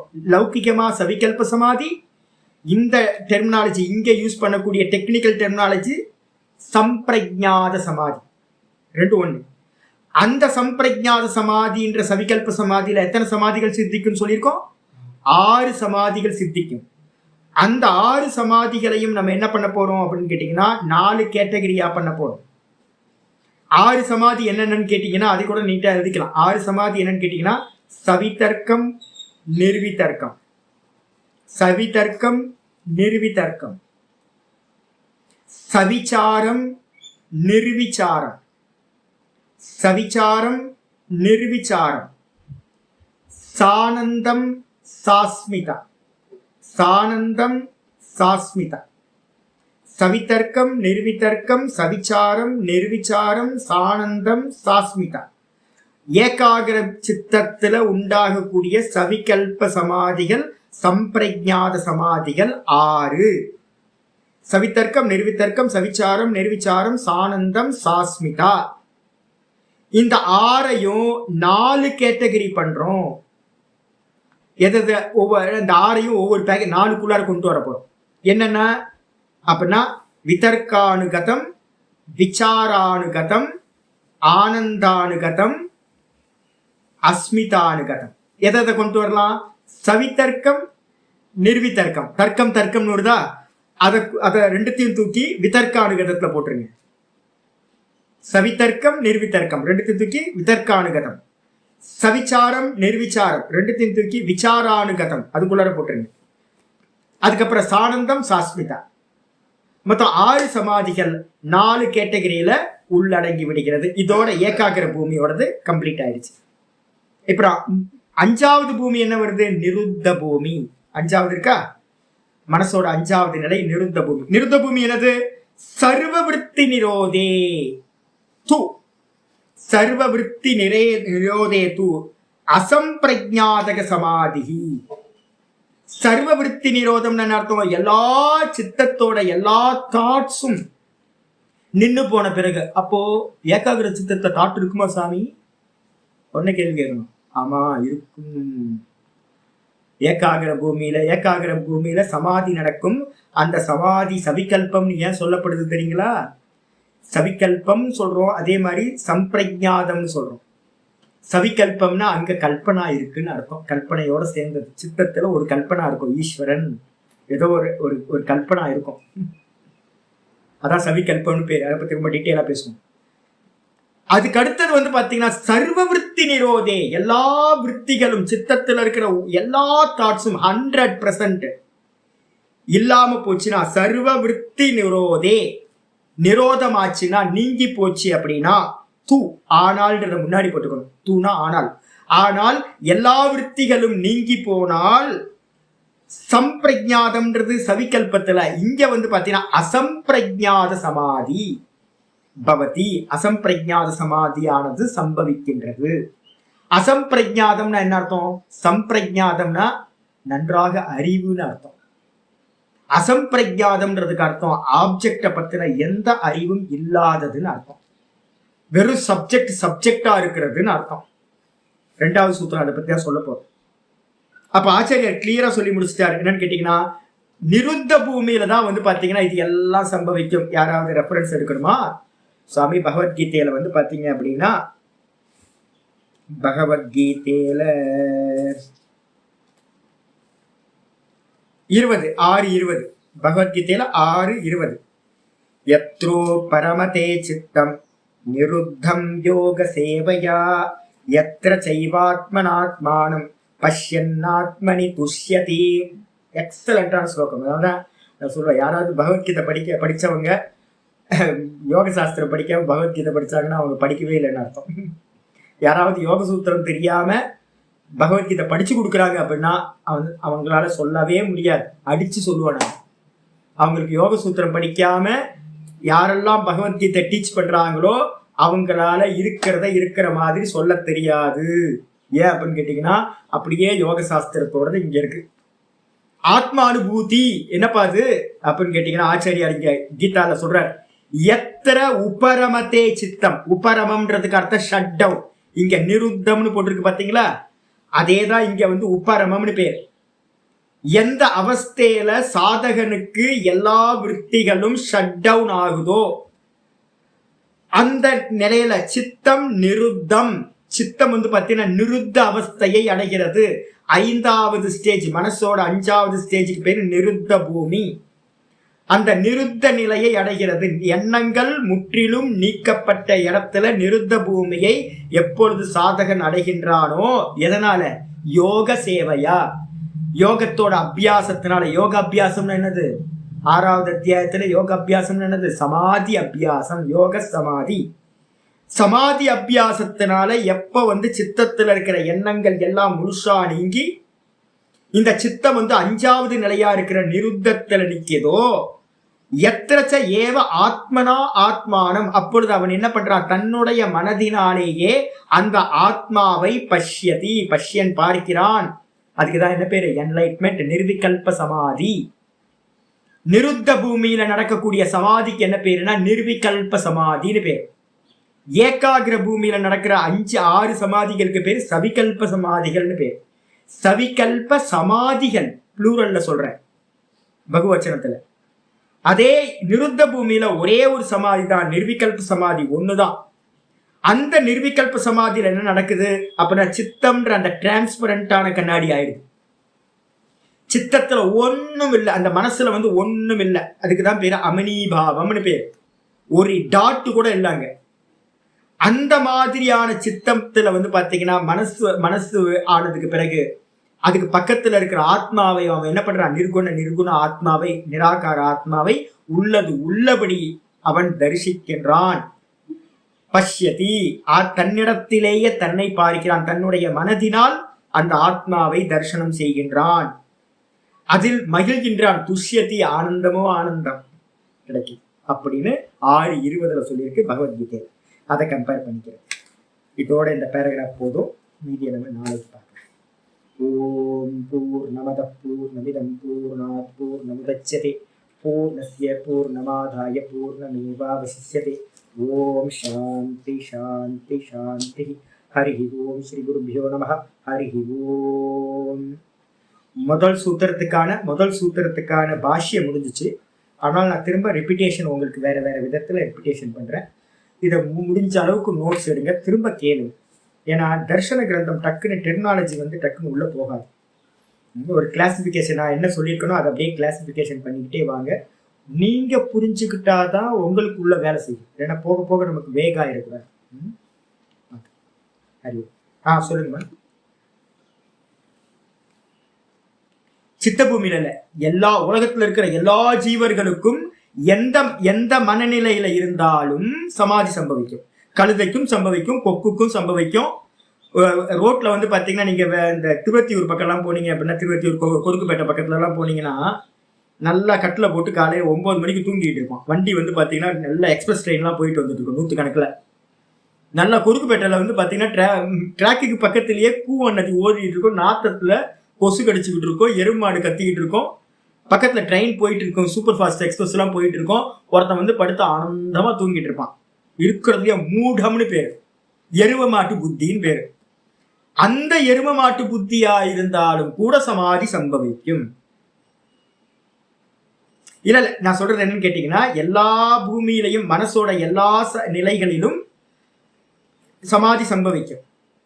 இதுல இப்ப நம்ம என்ன எடுத்திருக்கோம்னு கேட்டீங்கன்னா, மூடத்தை பத்தி பேசல, க்ஷிப்த பூமியை பத்தி பேசல. நான் நாளைக்கு கிளாஸ்ல தான் பேச போறேன். அப்ப மூடம் க்ஷிப்தம் சமாதி நடக்கும். ஆனா பாத்தீங்கன்னா க்ஷணமாத்திரம். இல்ல வெயிட் பண்ணு. க்ஷணமாத்திரம் நடக்கக்கூடிய சமாதி பாத்தீங்கன்னா மூடத்திலையும் சித்தத்திலையும் சமாதி க்ஷணமாத்திரம் நடக்கும். அதனால அது மோட்சத்தை கொடுக்கறதுக்கோ இல்ல வேற எந்த ஒரு இதுக்கும் யூஸ் இல்லை. இந்த ரெண்டு பூமியையும் வந்து பாத்தீங்கன்னா இந்த அபியாசத்துல கேட்டகரியிலே உள்ள விட வேண்டாம். யோகா அபியாசம் பண்றதுக்கோ சமாதி அபியாசம் பண்றதுக்கோ இந்த ரெண்டு மனநிலையில இருக்கிறவங்களை விட மாட்டோம். ஒண்ணு மூடம்ன்றது அத்தியந்த தாமசம், 100% தாமசத்துல இருக்கிறவங்க, அவங்களுக்கும் வந்து பாத்தீங்கன்னா யோகம் வராது. அதுக்கப்புறம் வந்து பாத்தீங்கன்னா மூடம்னு சொல்லக்கூடியது க்ஷிப்தம். அடுத்தது க்ஷிப்தம், ரொம்ப சஞ்சலமா இருக்கிறது, குரங்கு மாதிரி. அது மாதிரி இருக்கிறவங்களுக்கும் க்ஷண நேரம் சம்பவிக்கும். ஆனாலும் அவங்களையும் வந்து பாத்தீங்கன்னா யோகா கிளாஸ்க்குள்ளார விட மாட்டோம். யோகா அபியாசம் பண்ணுனா சித்திக்காது, அவங்களால அதுல நிக்க முடியாது, க்ஷண நேரம் தான் சம்பவிக்கும். ரெண்டு. இந்த மூணாவது பூமி எதுனா விக்ஷிப்த பூமி. அந்த விக்ஷிப்த பூமி தான் நீங்களும் நானும் இங்க இருக்க எல்லா ஸ்டூடெண்ட்ஸும். யோக அபியாசம் உலகத்துல எங்கெங்கெல்லாம் பண்ணிட்டு இருக்காங்களோ, அந்த ரமணாசிரமத்துல உட்கார்றதுல இருந்து எங்கெங்கெல்லாம் யோக அபியாசம் நடக்குதோ, தியானத்துல உட்கார்றாங்களோ, அவங்க எல்லாரும் இருக்கிற பூமி எங்க? விக்ஷிப்த பூமி. இப்ப நீங்களும் நானும் எங்க இருக்கோம்னு பிக்ஸ் பண்ணீங்க. நம்ம என்ன பூமியில இருக்கோம் அப்படின்னு யாராவது கேட்டா, நம்ம எல்லாரும் 1 மணி நேரம் உட்கார்ந்து பாடம் கேட்க முடியுதா? ஆமா, கேட்க முடியுது. நம்ம எல்லாம் விக்ஷிப்த பூமியில இருக்கோம். 100% உள்ள போச்சா? நான் சொன்னதெல்லாம் போகல. 50-50, 60-40, 80-20 இப்படிதான் சாமி உள்ள போகுது. அப்ப நம்ம எல்லாம் வந்து எங்க இருக்கோம்? விக்ஷிப்த பூமியில இருந்து பாடம் கேட்கணும்.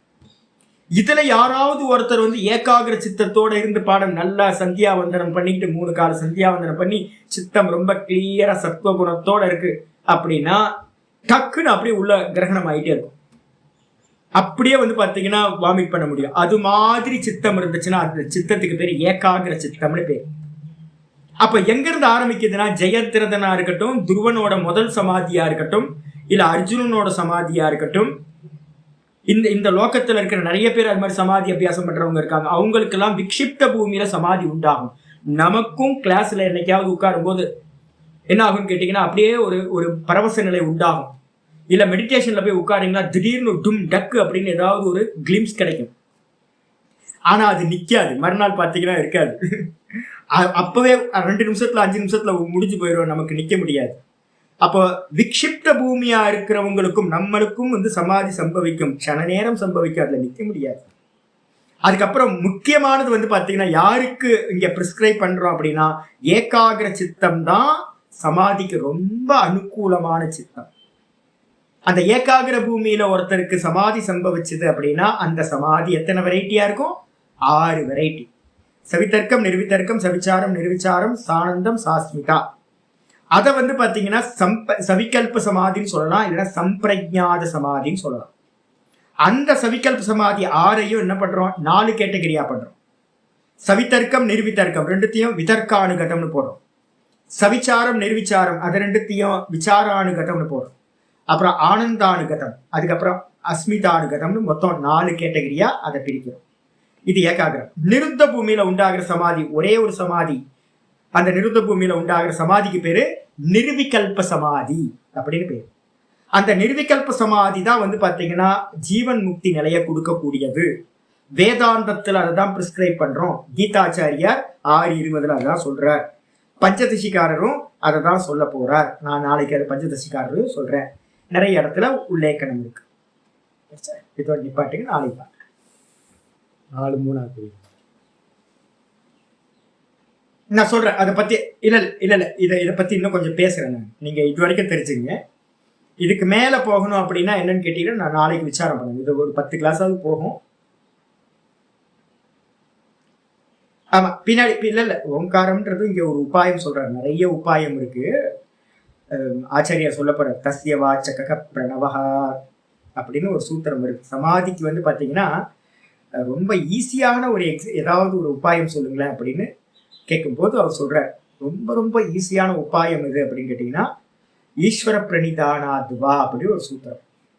ஈஸ்வரனை சரணாகதி செய்தல் மூலமாக சமாதி சம்பவிக்கும்.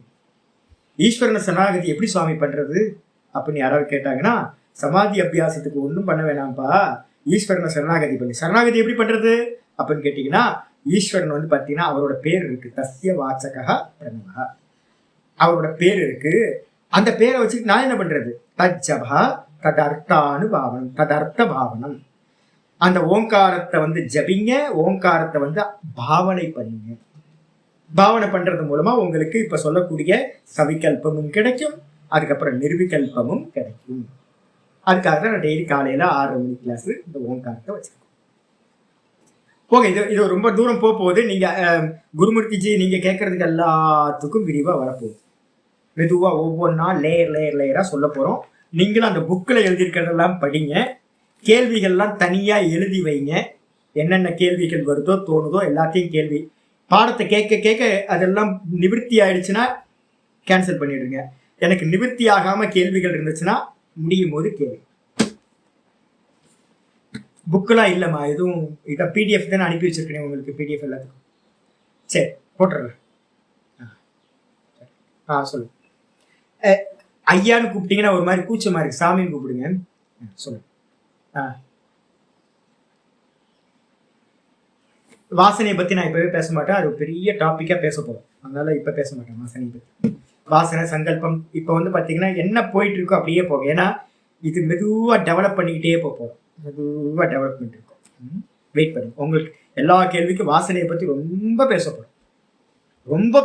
அதிகமாக பேச போகிறோம். அதனால் இப்போ பேச வேண்டும்.